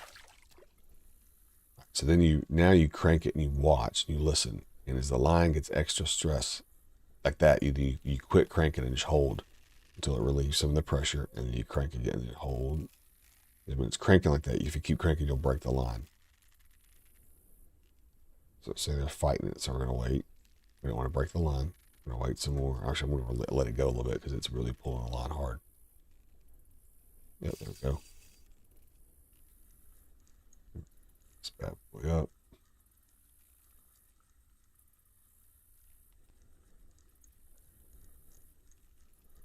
Starting to stress the line, so I want to stop reeling.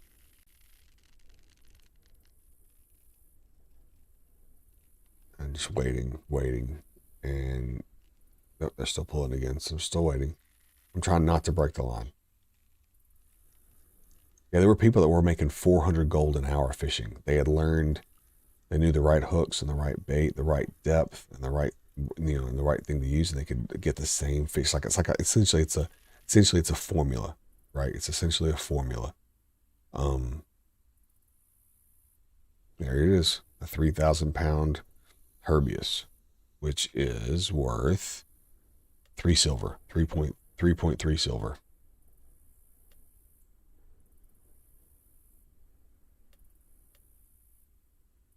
Right, exactly.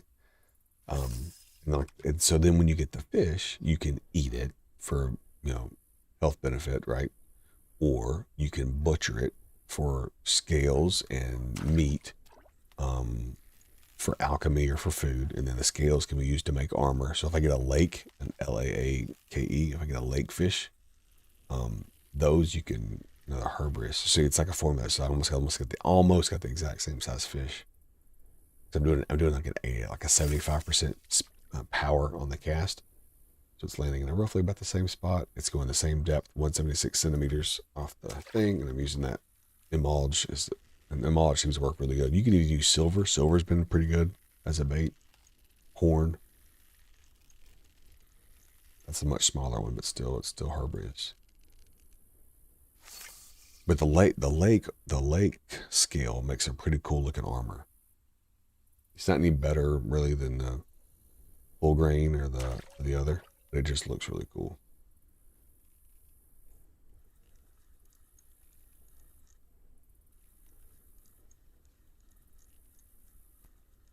You know if I caught something there or not.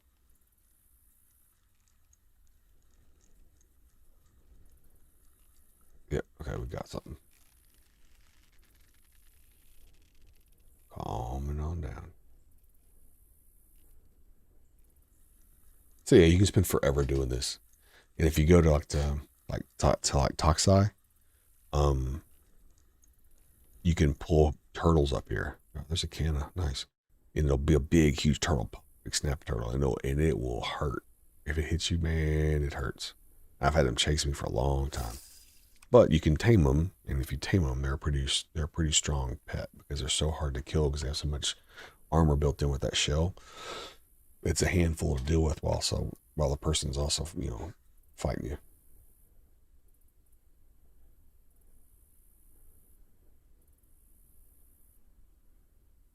Let's catch one more. There's like crabs you can get, little frogs, all kinds of different stuff.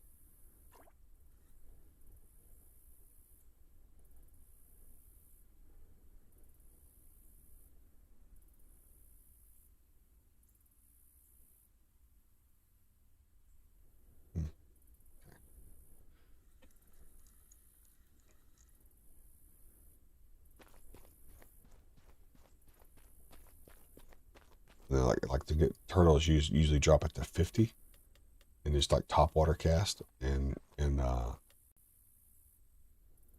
you can instead of using the tooth the emulge I can put one of those fish on there. I'll try that real quick. Oh man. Yeah, absolutely. 1 second, I'll show you. I can put that fish I caught, I can put it on there. So if I go here and I just take this herbivorous and I put it there. Actually, hold on. Let me pull this in real quick. I gotta pull this in first. If I pull this in, I can then swap, take the emulge out, put fish in there. Like that.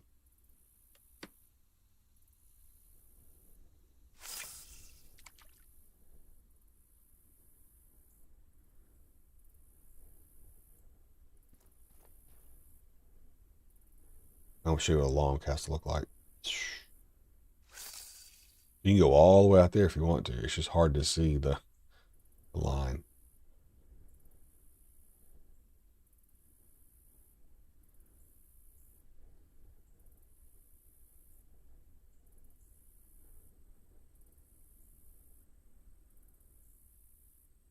Come on. Right.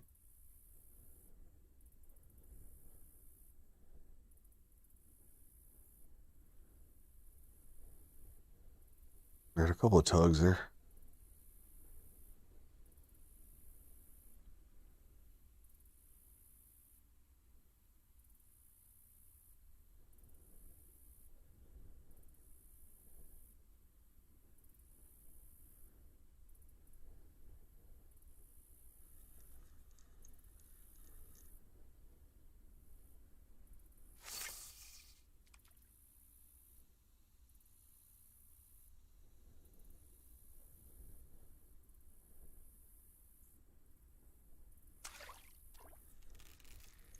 Let's see what we got with a fish as bait.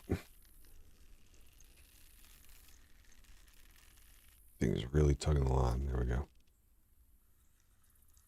All right, what we got? Let's get something cool. Be cool if we got a turtle. Be cool to have a turtle in Haven. I doubt it'll be here, a turtle, but it would be pretty funny if it was a turtle.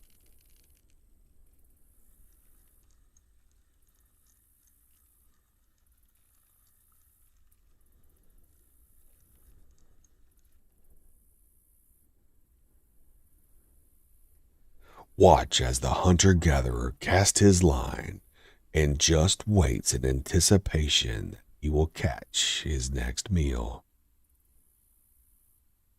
This is Wild Frontiers, Haven Edition.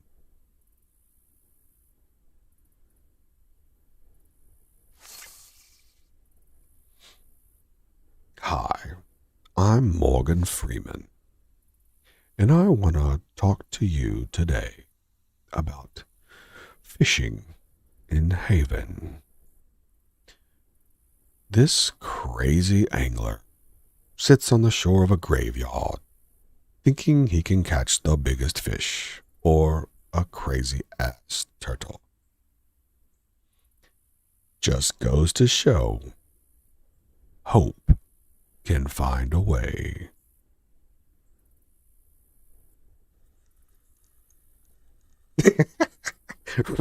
Right. No, don't do that, man. I got to go to bed here. It's 2 a.m. here. I have to call it. But that's how fishing works, man. It's pretty fun if you want to do something kind of chill and kind of passive, you know. And you can do stuff with the fish that you get, you know. There's all kinds of stuff that you can pull, you know, from it once you learn all the stuff. Like I said, you can only get the small stuff here. When you get to the mainland and you go to Jungle Camp has the huge hooks, the 100 hooks, and then the heavy line, and that's what gets you to be able to catch the big stuff like the turtles and everything. Wings and beer next time. Yeah, there you go. Dinner of a Champion next time. From Haven. We will still be island boys at that date. I fear that we'll still be island boys.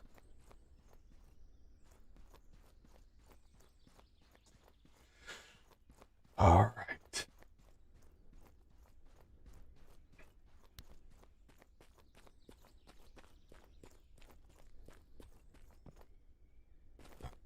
Cool. Yep. For a few more days indeed. All right. Warriors, barbarians, and conquerors. That's going to call it for tonight. You guys have been fantastic. I appreciate all the support in the chat, the new follows, the new subs, everybody that's been in tonight, making the chat lively and fun. You guys are the real MVPs. Appreciate you being here. Stay with the game. Have faith in Star Vault. They're going to fix it. And above all else, stay in Haven. Don't push the queue. Don't go to Maryland. Just wait. We'll all get there eventually. Just save yourself the heartache. Don't get in the queue until they tell you it's safe. All right. You guys have a great night. Talk to you soon. Hope to see you tomorrow night. See ya.